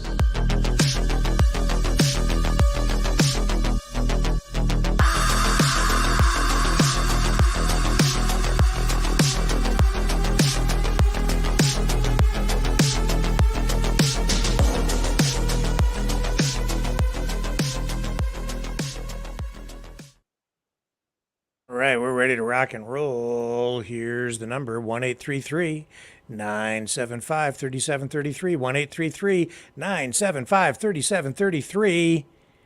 Let's go to our first caller of the night. Who do we have on the line? Go ahead. Rock and rolla, Ayatollah. Hey, how are you doing, Sir What's Mouse? up? What's happening? I like how Justin Trudeau really speaks on behalf of all Canadians. He should keep his mouth shut because not all Canadians like him. Okay, and like you said, if there was an election today, he'd be long gone. Yep. Sayonara. His days are numbered. He apologized. Yeah, he apologized on behalf of all Canadians for him letting and his crew of liberal dick suckers let a Nazi into the House of Commons and give him a standing ovation, but he apologized on our behalf. Yeah. It wasn't our behalf that did it. No, it was not. Nope. Not even close. Right? And then the shit with India. I don't think you covered anything about the expelled diplomats from India. I didn't mention anything today, no. No, because, we're all caught up in, look over here. Yeah, look over here in Israel. Yep. That way. Don't look this way. Look over here. Well, we've been looking over there for my whole life. Nothing changes if nothing changes. I'm not going to sit here and say I'm pro-Israeli. At the end of the day, it was the Jews, the hierarchy of the rabbis called the Pharisees that who hung Christ on the cross and dried him out. Okay. So I'm far from, believe me, I want to stay neutral. I do. Mm-hmm. But these, I've seen it. I've seen videos for years, okay, of how the Israelis treat the Palestinians in Gaza, okay, and that's why you don't see any elderly men in Gaza because they were all killed.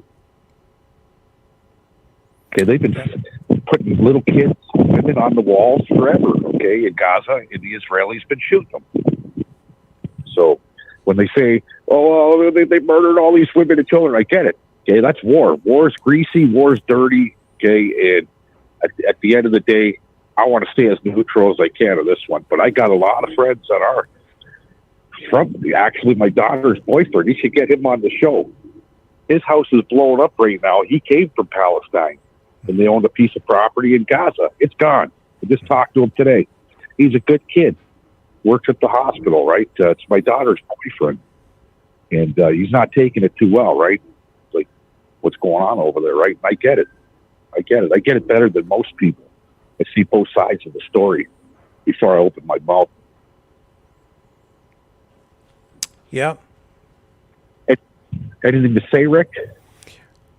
I don't know, Leo. Sometimes I'm just at a loss for words because everything that goes on over there is, in my view, largely senseless. It's I just see atrocities on both sides, both of which, it's all inexcusable. It's like Nicolas Cage when he played that movie called he was the gun runner. Was it Lord of Wars or whatever it was? Yeah, Lord of War, God of War, Lord of Wars. Yeah, Lord of Wars. Okay, Nicolas Cage when he played that, and you see every time a bullets fired, cha-ching, cha-ching. Okay, it's money. Mm-hmm. Right now, okay, the Americans are selling as many as they can of the missile defense systems for Israel. So every time they fire, okay, and replenish their stock, it's $50,000 per missile, folks. America's profiting, like they always do. Yeah, definitely. Okay, and they're the big culprit behind. Yep. Oh, hey, who's the quietest one out of the whole bunch right now, Rick? Do you know? I know. The quietest one out of the whole bunch of countries? Yeah. All the countries, yeah. The quietest out of all of them. China. Well, that's true. Appropriately China. so, I would say. I don't think they need to weigh in on this, and it's probably wise for them to not say much. They never weigh in on it, on any of it. Yeah. You don't see them weighing in too much on the Ukrainian bullshit. You don't see them weighing in too much on the North Korean bullshit. They're not weighing in on the Israeli bullshit. They're just sitting back. Okay, the Chinese. Wow. Are they the smart ones? I gave my assessment of what I think is going on last night. I still stand by that. And, I think that what you're saying is largely true as well. I think all of these things are true. Well, yeah. Who's going to come in with the mop? The brooms and the mops? The Chinese. Gaza has to be what? Rebuilt. Who's going to do that? The Chinese. Right? So they stand to make a lot of money out of this. It's all about dollars and cents. It always has been. But now it's not so much about dollars and cents when you just seen what happened this week, right? So, this is a very important week, especially tomorrow, like you're saying, and you got these Hamas leaders demanding jihad throughout North America. Well, I think it is it is largely about money. We've got this escalation over here, but this is also coming at a time when there are efforts underway to undermine the U.S. dollar as the world default currency. This is coming at a time when you're seeing this new alliance between, all the BRICS nations, So, in opposition to the West. So this, like I said yesterday, this is not checkmate, but it certainly puts the U.S. in a position of check when you're playing chess. And I see this as a response to what's going on in Ukraine. It's like, okay, screw you guys. You've done this to us and brought this war right to our doorstep. Now we're going to do it to you, but we're going to do it through Israel. And that's exactly. That's what I'm seeing. Yeah. Exactly. When you leave over $3 billion worth of armaments in Afghanistan, okay, and a lot of these are already in Gaza. Yeah, yeah. Okay. Yeah. You can sit there and blame Iran and blame whoever you want. Blame yourself. You left it there. I've never seen anybody fold up from a war like that in my life. Even in Vietnam, they were dumping the helicopters in the sea. Okay. Yeah. They were dumping them in the sea or whatever it is, outside Vietnam there, right? Dumping them right off the ships. Okay. I've never seen anything like it. So, it's all about the economy, and the economy is hitting the shits. Yeah. So yeah, what boosts the Biden is economics, obviously, I mean, there's so much corruption, and I don't think Biden or Trudeau are on our side. This is obvious. What his foreign policy is a disaster. It is designed to be a disaster. You couldn't be any worse. I knew as soon as he got elected, we'd be going to war. Here we are.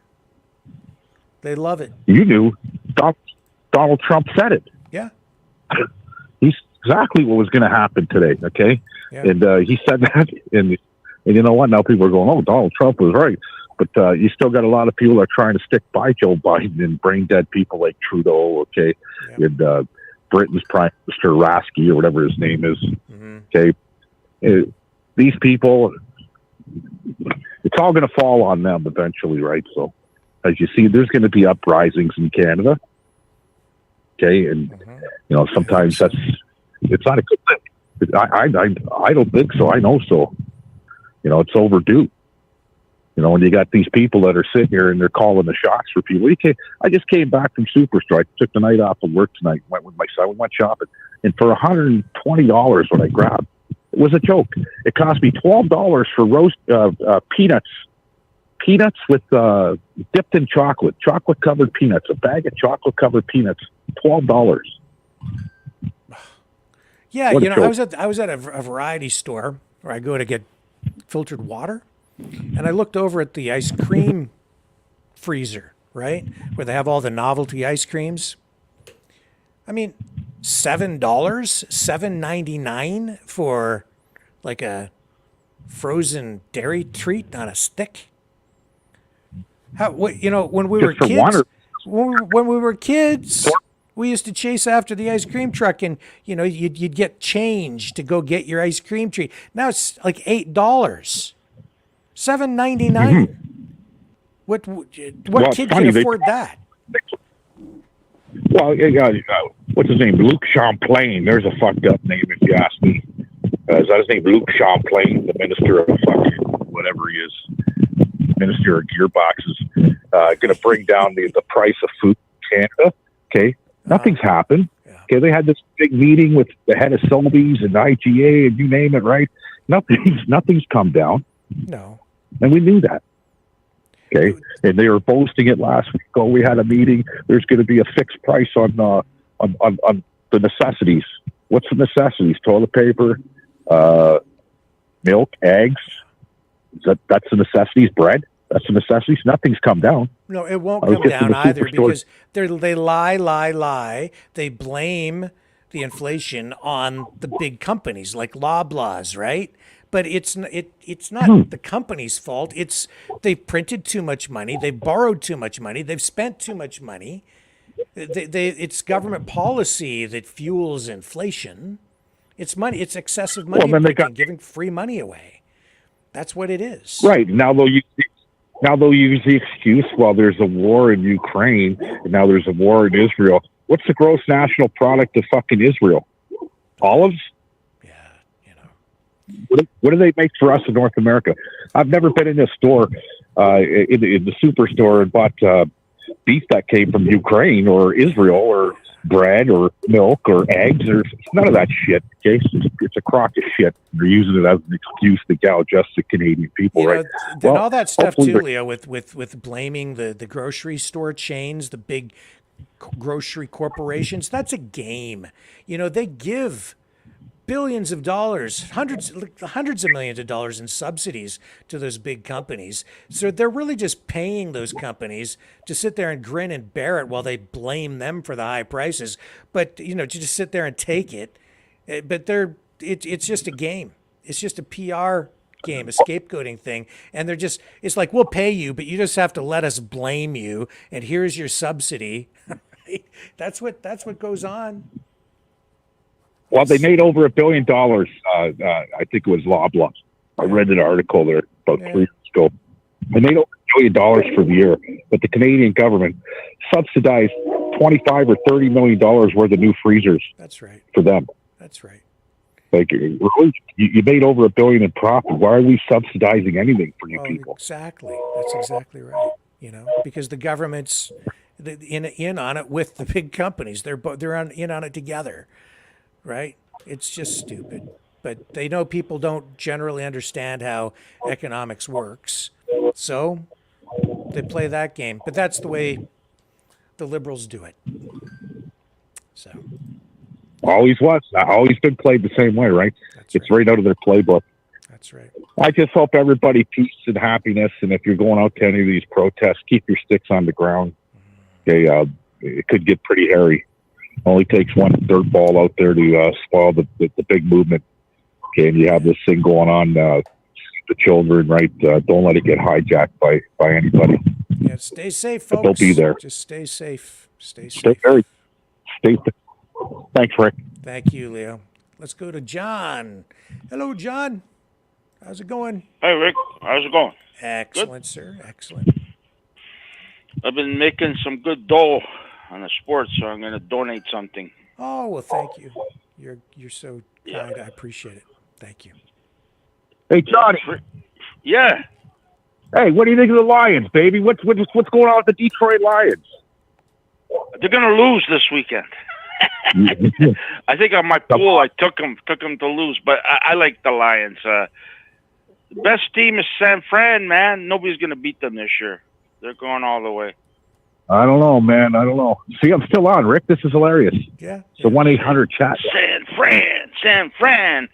Actually, I took the Lions, but on the pool I boxed that game. It could go either way.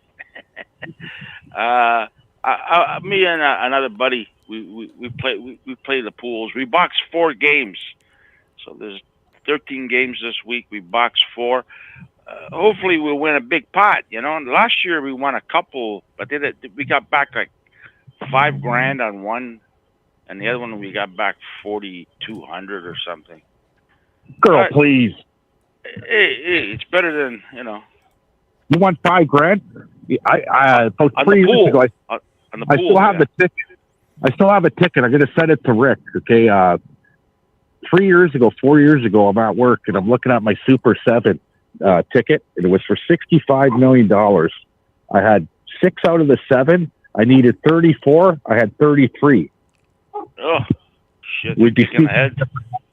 Yeah, we'd be speaking a different language. I won $4,800 on the ticket. Government's making a killing on lottos. Man, those lotto boosters. Every time I go in there, there's lineups. Coming that close to winning $65 million, I was sick to my stomach for 3 fucking months at work. What could have been, what should have been, you know what I mean? And I was just off by 1. I'll send you the ticket, Rick. I'll show you. What the fuck? That is amazing. That's brutal. Yeah, if this would have been my show, Maverick would have been financed by the mouth of the South by $165 million in the lotto. Money wouldn't be an issue, Rick. Yeah, man. Yeah. You wouldn't be working tonight if you'd won that.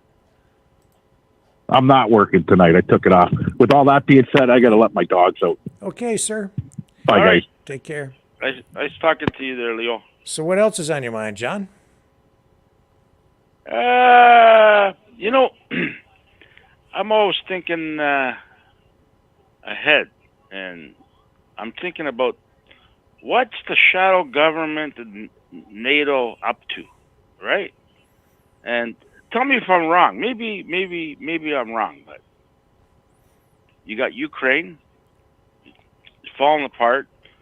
Nobody wants to fund it anymore. And then you've got this other escalating stuff going on in Israel. And, it's all overcrowded countries. Do you think that they're going to relocate the Jews to Ukraine? No. So they have more space, more land? No? Not to Ukraine. It'll never happen, eh? No. What will happen is there will be more immigration. I think if anybody moves, they might just take a whole lot more Palestinians and give them citizenship here. I think that you're going to see a lot of new immigration, a whole new wave. We have a lot of sleeper cells here right now. You know that, eh? Well, that's what people say. But if they're sleeper cells And and the they're States, secretive, too. then how am I supposed to know? Well, tomorrow you will find out, huh? Well, maybe if that call to action is genuine, I don't know what to make of that. Mainstream media is not really talking about it. If it is real, then they're not talking about it because they don't want to give it any legs. And if it's not real, they're not talking about it because it's not real in their estimation. But I doubt they really know one way or the other how, we don't know how seriously we should be taking this. But it's out there, and I'm seeing, I've seen a number of posts related to it on social media. So it's not just an isolated announcement. There has been reaction, and people are worried, understandably so. But I don't know. Just all I can say is be smart, be safe, think about what you're doing, where you're going, have your head on a swivel, always. This is not the 1960s anymore. It's a different time. Something happens, it's going to be a big kick to the nuts to Trudeau, I tell you. The people will be blaming him for letting all these people immigrant without, you got to check these people out that he's letting in. He's letting people just come in. The guy is a fucking asshole. Like people that are born here, mandatory vaccine, or you get thrown. But all these immigrants, it's against their religion. It's okay. I don't know, man. I don't know either, John. Everything's changing. Yeah. Has changed. NDP. Look at the NDP. They support the Palestinians big time. Eh? Look at all the union guys. I've been reading them in the paper. They're all. I blame nobody. They're both in fault. That's the way I see it. But yeah, me too. They're Swifty they're showing Swifty at the KC game again there. This broad, she's got a movie coming out Thursday. It's already sold out. You can't even get tickets for the movie theaters all across the North America. She's at the KC game there right now. What is I don't know. What is the appeal to that level of Taylor Swift? I don't know. They're saying if she ran for president, she'd win. Kick Joe Biden's ass. Well, then let's get her elected, because she's got to do a better job than these guys. Taylor Swift for president. I'm in. Let's do it. How about prime minister here? Oh my. Okay, let's do that. Just get her citizenship, and the rules are different here. I'm sure she could be prime minister. Let's get her dialed in, man. Let's get a campaign going. I don't Taylor understand Swift why for prime minister and president. She can be both. I would never pay money to go see her. Never. Yeah, she's talented, but what is she like? I don't listen she's to her music. Bigger than the Beatles these days. Oh yeah, big time. It's you know, amazing. like I used to go to hockey games. Well, I still do, but now they're playing all the kind of music I used to listen to back in my younger days. All this heavy metal stuff. Eh, it's big in the hockey games now. Everywhere you go, hockey games. But they play metal at the hockey games. I don't really. Yeah. Oh yeah. They're playing all this heavy shit.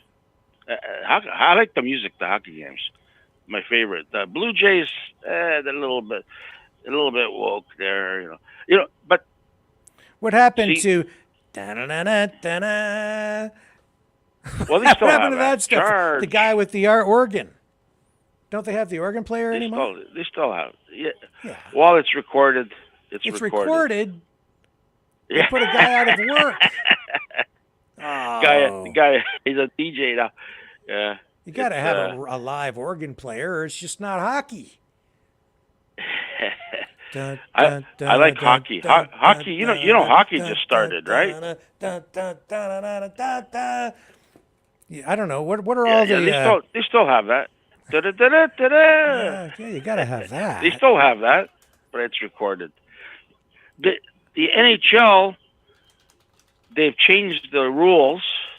You're not allowed to have anything what's got to do with the rainbow colors. no rainbow color day. I go to Blue Jay games and everybody's rainbow cups and banners, and they have rainbow flags everywhere. For hockey, you're not allowed to post any rainbow flags or any rainbow material anywhere. Last year they tried to put rainbow around their players' arms, when they're playing, and all the players were against it. Can you hear that, John? Rick's playing music.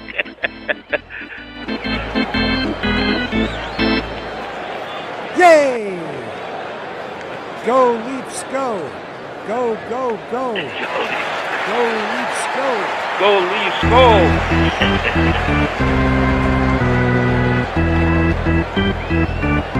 Now this is good music.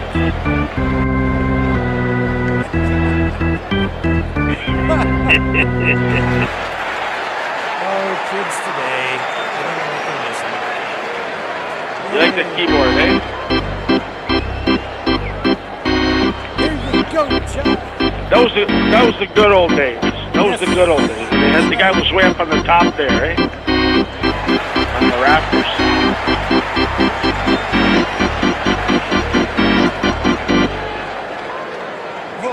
Now, they figured out they can make more money on put seats. They probably put 2 or 3 seats there. That's that organ.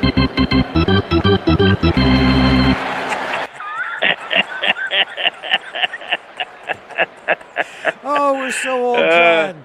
We're so old. I know. Who could have? But the Leafs, they still suck. In my lifetime, they've never won the Stanley Cup, and they never will again. No, they never will again. No, and they packed the place. Right to the rafters. They had to kick the organ guy out to make seats for extra seats. It's the biggest scam ever. It's like, what? How can we It's like that movie, The Producers, where they make a Broadway play that sucks because they're going to make more money if it sucks, right? So it's the same idea. It's like, let's make a team that's guaranteed to lose, and we'll maximize the profits on the tickets. Yeah. Oh, Toronto! I tell you, we got the best teams around. Yeah. They got the Austin Matthews. He's good. I like watching him. He's good. Good guy. Here we go again.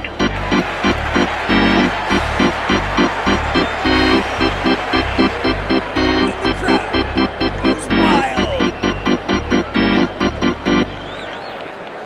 Number 4, Bobby Orr. He's the man who always scores. He was one of the greatest, eh? Oh, he was my favorite. My favorite. This keyboard.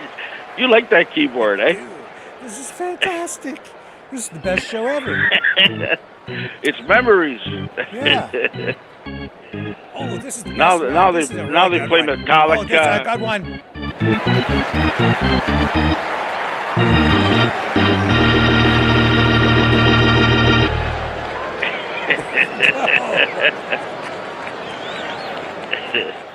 Oh, kids. Oh, that's a good one, too. They're all so good. The keyboard. Oh, my goodness. Oh, John, this is fantastic. Fans were into it back in those days, That's eh? right. Okay. Fans That's enough. yesterday there was the opening day for the Leafs, and when they announced all the players, I didn't hear. Everybody just didn't say nothing. It's just so quiet in there. They're fed up, you know. Uh-huh. Yeah.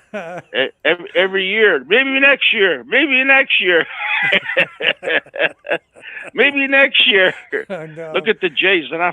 The Jays disaster, and they're not firing nobody. Everybody's got a job still, you know. Well, at least the Jays in my lifetime have won the World Series. At least that happened. Oh, wow.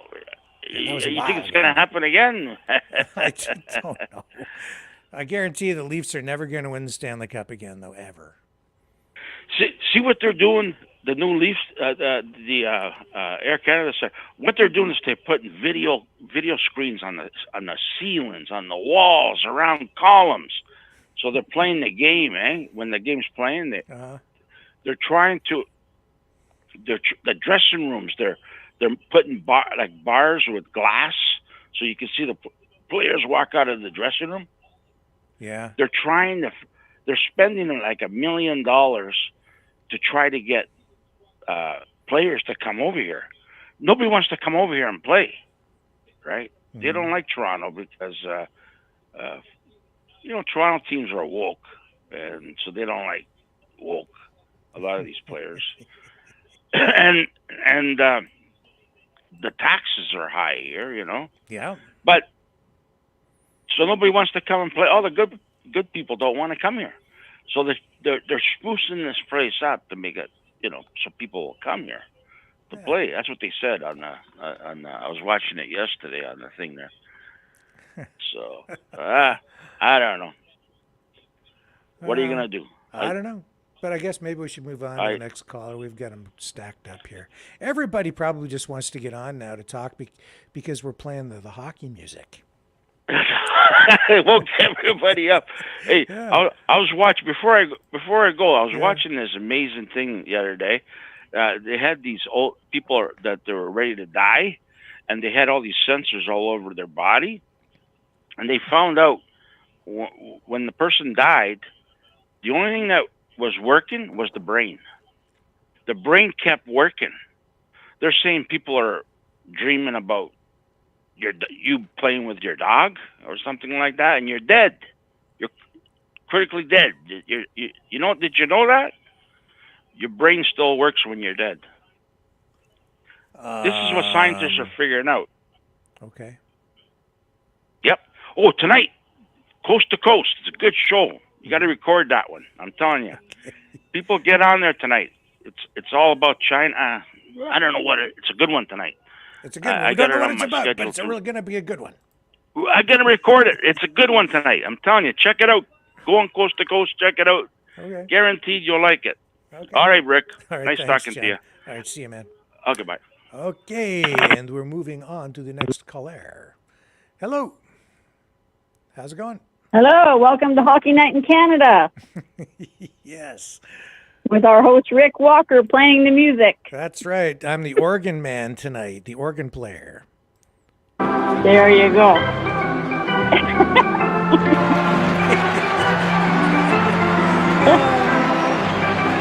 Oh, the good old days, eh? Oh, yeah. Memories. Gotta go get me a hot dog at the concession stand. Yeah.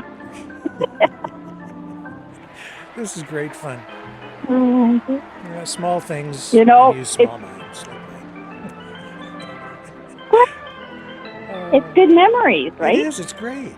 It's very nostalgic. Like I remember,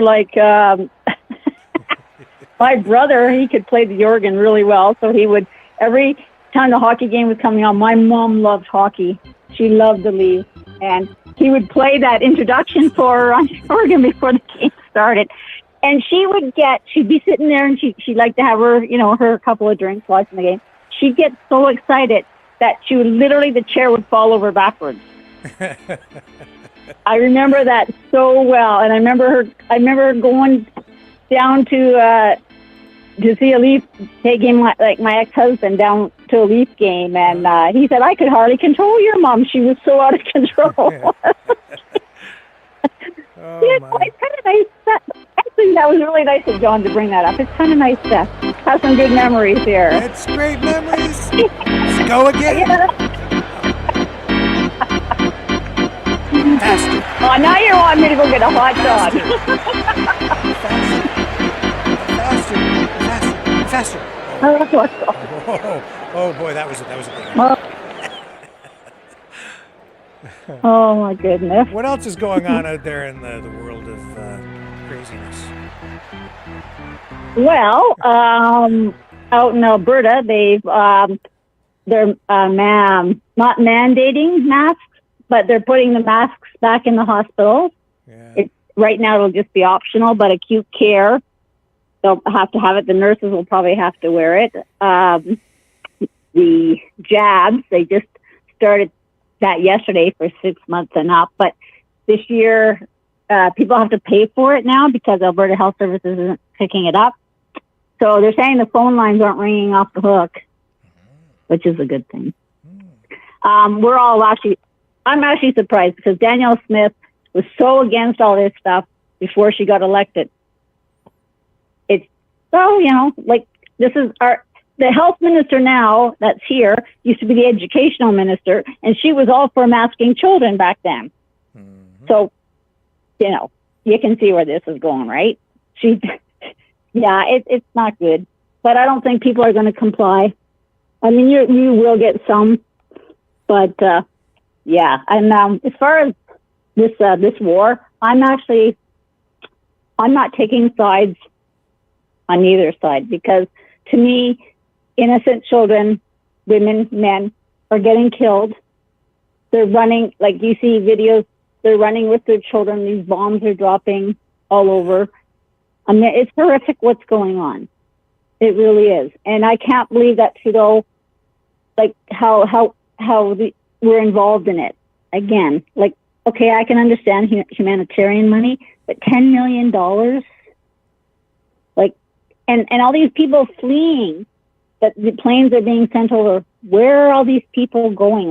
So the Canadian ones, are they bringing just Canadians back, or they people out of these places? Well, I think primarily they're trying to get the Canadians out on the Canadian flights. Yeah. Well, and I can understand that, but I mean, it's horrific. Like Leo said, he touched on it really well. I mean, this is all the governments.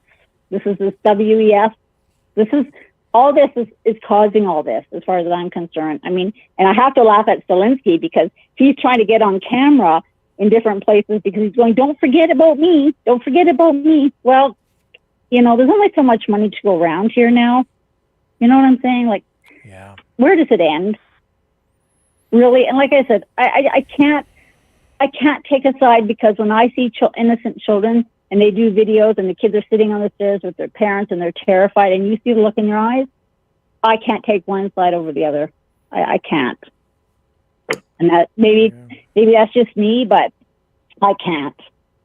The whole thing just needs to end in peace quickly, as far as I'm concerned. Well, I can't believe that we're sitting here watching civilians get slaughtered on both sides. Exactly. And then I see people like major people with huge followings, people who say they're journalists or influencers, whatever they are. It seems so hypocritical, some of the stuff that I'm hearing come out of people's mouths. It's selective outrage, right? Is what I'm getting at. It's like, how can you? Where's the condemnation on both sides for the killing of really innocent civilians on both sides? Yeah, exactly. And it's I mean, Trudeau's saying, "Oh, well, we'll stand with Israel," and that. Well, I'm tired of him, like Leo said, talking for Canadians because I'm not taking sides on any side here. I'm not. That's just me right now. Until I can actually figure out what's going on, I can't take sides on either. Tomorrow, you're saying it's supposed to be World Terror Day. Where who's putting that out there that this is supposed to be It's happening the tomorrow? former head of Hamas, I guess. Is where the Okay. message came from. And it was a recorded message that was Okay. sent to Reuters news service. Okay. That's where it came So, from. so is other His pod name is like Khalid Mashal. That's what the guy's name Okay, is. so- He's in our thumbnail tonight on many of the channels. I put his face up there for oh, okay. Okay, because this is the first I heard of it when you were talking tonight. I'm going, what? Like, well, we have to be on guard tomorrow? I mean, I live in a small town, and I guess I should still be on guard. But yeah, anybody in cities definitely, for sure, be on guard. You can take your kids out of school. Like, seriously, I mean, these people, I don't know, like you said, is it just a threat? Or, but these protests that I've been seeing, they're pretty angry. Oh, yeah. Oh, yeah. So, it's yeah, it's not good. I'm going to pray for peace tomorrow, that everybody stays safe, everybody stays on guard, and that nothing happens. Yep. I know the ones down in Ottawa, through different ones I've heard, something about a protest that they're not going into Ottawa tomorrow, but I didn't know why, but obviously now I know why, because I've heard it. Obviously, there could be, I mean, that's where they're going to strike, right? Think about it. Ottawa, Toronto, Vancouver, all these big cities. That's scary. And look at in New York. They're getting all the police lined up. So I don't think they're taking that as just I think they're taking this quite serious by the sounds of it to me. Well, I am looking here, and I'm seeing just as feeds come in, it looks like some conservatives, the federal conservatives, are now calling on the Trudeau government to put in place protective measures for Jewish Canadians for tomorrow. Oh. They're asking them to take this threat of a global international day of terror seriously. Oh, wow. Yeah. Okay. Wow. So, like you said, that was the first I heard of it. They darn well should take it seriously. I'll tell you why. It's because all it takes is just those social media posts alone. And you hear, and you have people out there, you can call them sleeper cells or whatever you want to call them, but people in that mindset, they hear that, that's their call to action, right? Mm-hmm. So exactly. you better take it seriously. Wow. It would be irresponsible at this point for police services, for the government, intelligence agencies to not take it seriously. So, like, is this supposed to be like the whole world, or just certain, like Canada, the United States, like, or is it like for the whole world? International. Oh, wow. So Oh, who so it knows, could be. man? I don't know. Oh, man. I don't know. I don't know. Wow. How could I But possibly know? maybe we should all just stay in bed tomorrow. Let's all just stay in bed with our cover our heads up and not even tune into the world tomorrow. I'm just What do you hoping think? I'm just hoping nothing happens. That's the best we can hope for. Me too. Wow. Okay. I wasn't. I didn't realize it was as serious as like when I first heard it tonight when you talked about it. But obviously, it's a lot more serious than I thought. So, okay, that's good to know. Definitely be talking to my family tonight. That's for sure. Yeah, and I'll be keeping an eye Yeah. on it through the night and into tomorrow. And I'm sure we will be talking about it tomorrow, one way or another. Yep. Yeah. Well, who was that guy that you had that TikTok? Who was that guy that was saying the things that he was against? Who is he? Things he's against. Like when you were just you showed that he's not for Israel, he's not for Palestine, and he's only got 4 things he's concerned about. He's just on. He just had his TikTok on. Or Andrew Torba. I've never heard of him before. He's just an online influencer. I don't think that's the same Andrew Torba as the guy from Gab. I don't think so. Okay. I know the name. I've followed some Andrew Torba stuff.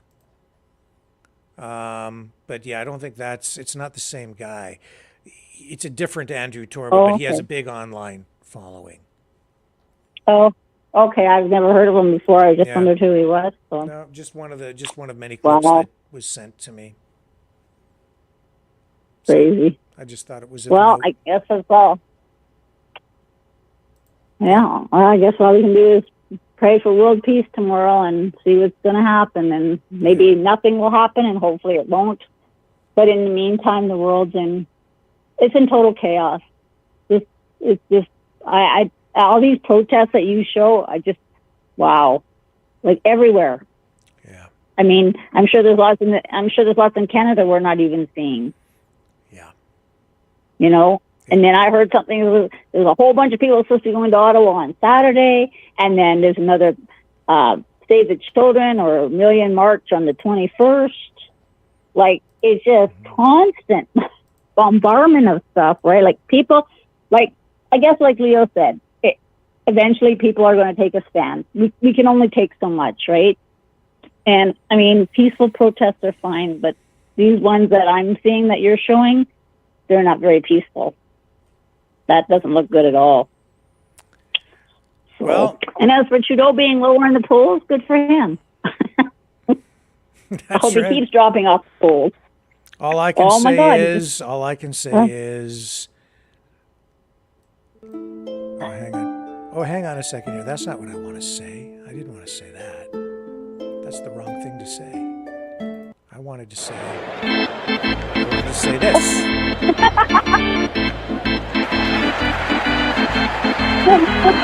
Hey!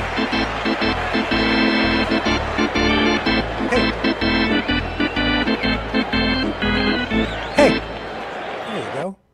That's what I want to say. There you go. You said it all. See, that's what You we said need. it. Okay, Rick.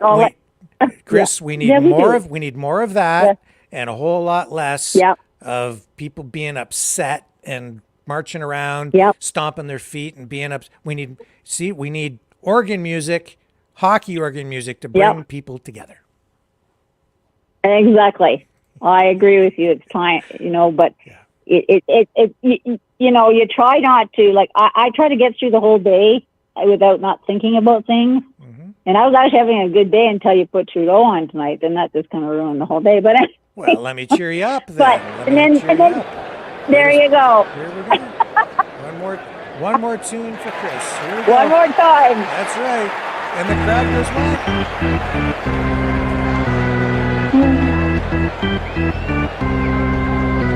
Just think happy hockey thoughts tomorrow. Yeah.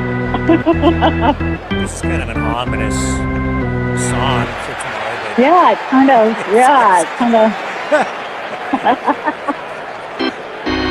There you go. Oh, this okay. Do a little dance. I want to dance now.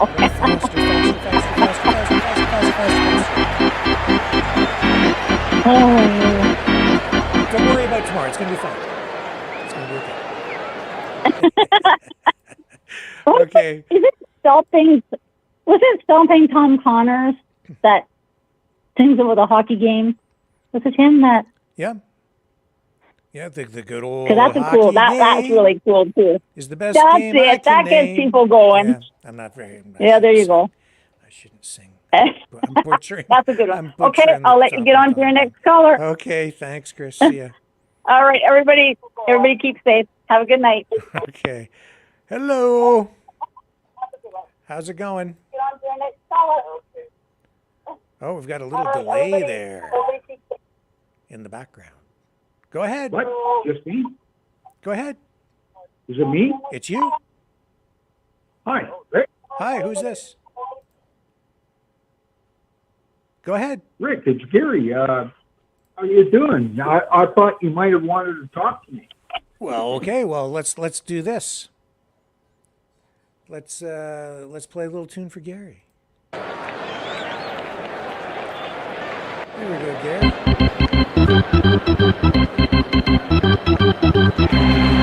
And Gary's up next, skating into center ice. He's ready for the face-off, and the puck drops, and it's over to Gary. I love it. And you know what? Somebody's going to score. I know it. Well, take your best shot, Gary. What's on your mind? What's on my mind is it's crazy here in Canada. Yeah. I'm thinking I lived 63 years, and you know, I'm grateful for most of my life because it wasn't like this. I feel sorry for those holy smokes that are coming to Canada and the few that are born in Canada. Yep. Yeah, the country isn't the same as it used to be. Everything has changed so much. No, it's a new world. You know what? It's a third world, maybe even a fourth world, but it's coming. Most people that lived here in Canada all their lives, 50, 60 years, are now close to homeless or homeless. It's amazing. Well, we got to find a way to bring it back. We will. We will. Yeah, well, we've been you know, abused for those by that are suffering. Yeah. We'll get there. We'll bring it back. Yeah, those that are yeah, maybe for the next generation of new type of Canadian. Maybe it will be, you know, of a nature unknown of Canadian past. Yeah, well, it's like an old house, an old hockey arena. That's what Canada is. It looks a little run down, but it's still got good bones. You know, the foundation is still there. It's solid. We just have to just got to get the riffraff out of the rafters, and get things back to normal. Right? That's what we got to do. We'll get there. We'll get there. Well, you know what, Rick? You have a lot of the answers. I've heard you for years. Maybe you should become Prime Minister. Oh. I'm just trying to do what I can do, like everybody else, Gary, to try and make things better again. That's why I'm sitting here every night. I still have faith in the people. You know what? I still have faith in the people. We can get there. Yeah, well, you know what? I think that everyone in the chat, if they would, press 1 if they would like Rick Walker to be Prime Minister of Canada. Oh, wow. Press 1 now. Let's see what happens, Rick. That's an interesting question. Who would want me? Hey, and I tell you what. Nobody yet. Minister Sorry, go ahead, Gary. I couldn't hear you there. I'm sorry. Prime Minister of Canada pays good money. So please don't reject the opportunity if it comes about. Well, I appreciate you saying something like that, but I'm not so sure I'm electable. I'm not so sure I'm electable. Why is that? Politics is Why a would you strange say game, man. It's like you gotta play a lot of games to get elected to a position like that. You have to choose your words carefully, and it's not an easy thing. And you have to keep your cool at every moment. And politicians are a different breed, and that's why it's so hard to find honest politicians, good politicians, people who really do work for the people. It's because they get compromised along the way, and it's largely because they're in there trying to please people. Everybody makes so many demands of our politicians, of our government. A lot of the problems we have in that way are our own fault. Because people say, well, what are you going to do for me? What are you going to give me? And that's really, I think, where Canadians, largely have gone wrong over the years. There's been too much of that. What is the government going to do for me? And when you have the government doing that, it's a trap. Because as soon as they do for you and give you free things, they own you. The politicians end up owning you.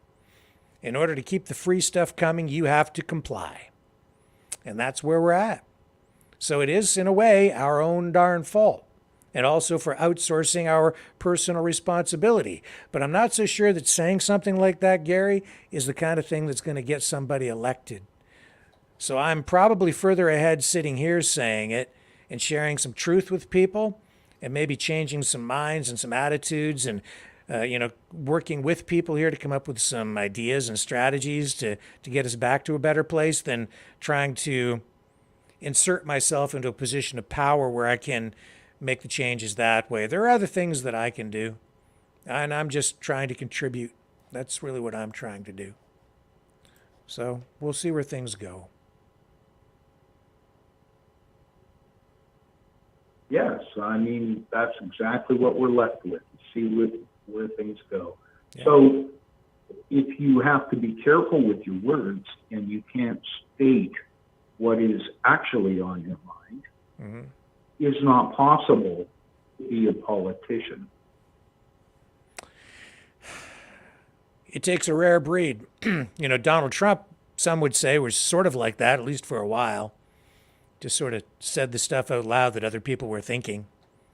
So, I think in this right environment, at the right time, the right politician, you can get some honesty.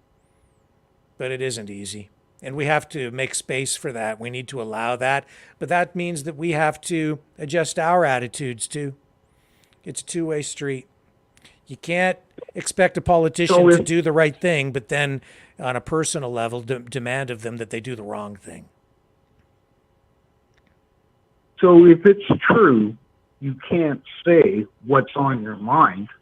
How does a citizen, a small, very minute person of Canada decide on a politician based on that? I think you have to look at the platform. What is in their list of policies? What are they really standing for?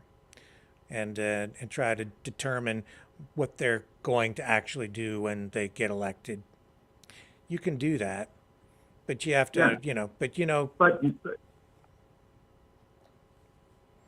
look, I mean, it even international politics with regard to the war. China doesn't say much about what's going on in Israel, as Leo pointed out. Okay, that's politics. So they're watching what they say too. Russia, they come out and they're calling for a ceasefire or peace. But just because they're calling for a ceasefire or peace doesn't mean that they actually want that. They might, but they might not. For them, this is a strategic win to have all of their allies in the Middle East lined up against Israel and the United States. So they don't really speak plainly either. When they speak, it's with strategy in mind. So politics is always played when it comes to politics.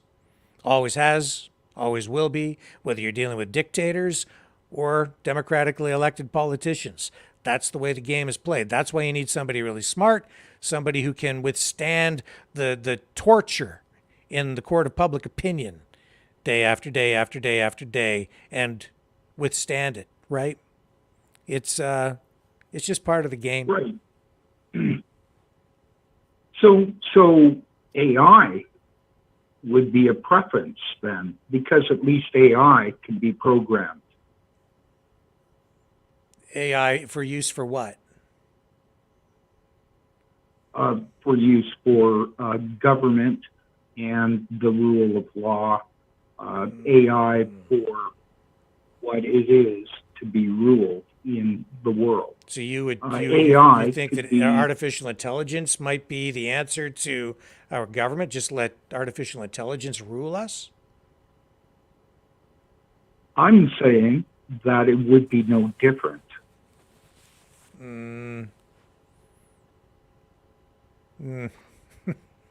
I don't know. I don't know what AI would do. The thought of that horrifies me. I think you give, Yeah, you know, and power the thought, corrupts. Absolute and the power thought corrupts absolutely. that What's artificial intelligence going to do if you give it absolute power over humanity? It would probably exterminate us. It's designed by human beings. It's going to AI have flaws is like human beings. AI doesn't care about profits. AI doesn't care about a monetary gain. Only humans do. I don't know. I don't know. The technology is I'm just saying, too new for how me much to different give you a is full it? assessment. Yeah, I know, Rick. Who knows, right? I don't know. But the fact is I'm just saying that what is the difference between a politician and an AI operation? There is nothing different as far as a voter is concerned, as far as a Canadian citizen or a person of Earth is concerned. If somebody or something is ruling over us, it definitely isn't good. It's not of the people at all. The people have no gain, no way of controlling what happens through either AI or a politician, because a politician won't say what's on its mind, and nor will they stick to anything because they go I think with the that's a wind. little bit on the on the pessimistic side. I wouldn't go nearly that far. Well, I'm just We saying. do. We do have I'm we just do have a saying, say. We do have 65 control. years of That's why life. if people's opinions, Gary, didn't matter, then politicians wouldn't do polls to find out what we think about things and how things are trending. They care. They care a great deal, and they care a lot right now about how we feel and think about the wars. They need the support of the public. Otherwise, they can't do what they're going to do. That's why you have all this propaganda. That's why, because what we think matters. Propaganda. Yeah. Propaganda is now known as public relations. Propaganda. Well, it goes beyond that. It's even psychological manipulation. But in any case, it's getting a little late, and we've been on here now for a little bit. So I'm just going to get you to wrap up your thoughts for me, if you would, sir. Good night. Okay, thank you, Gary. Sure. Well, just on the propaganda. Yeah, go sure. ahead. Just on the propaganda. Sure.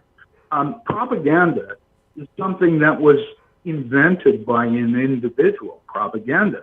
But they actually changed the meaning or the word or what it sounds like when you say propaganda.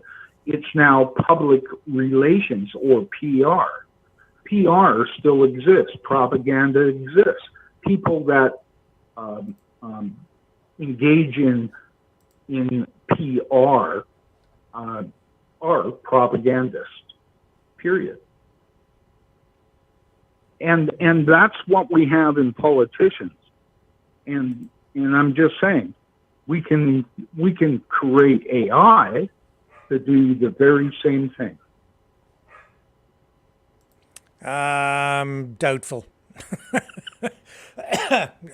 You're never going to take artificial intelligence is never going to replace humanity, because we have a soul. And we have we're more complex than any machine. They can mimic us, but it's just never going to be the same. Never. But on that note, we do have this to look forward to. Very good. Here we go. Are you ready, Gary? Have a good night, Rick. You too, Gary. Thank you, sir.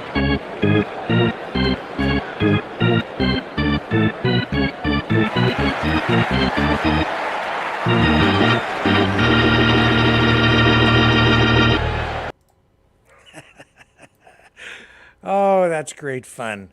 Folks, thanks for joining me here on the program tonight. It has been, even though these are dark days, it has been fun. This is still Canada. And we still love our hockey, even though I don't watch it anymore because there are too many teams and I can't keep all the players on the team straight. You know, what happened to the original 6? Long gone. But the organ music lives forever. I will see you guys tomorrow at 6 p.m. Eastern on the flip side.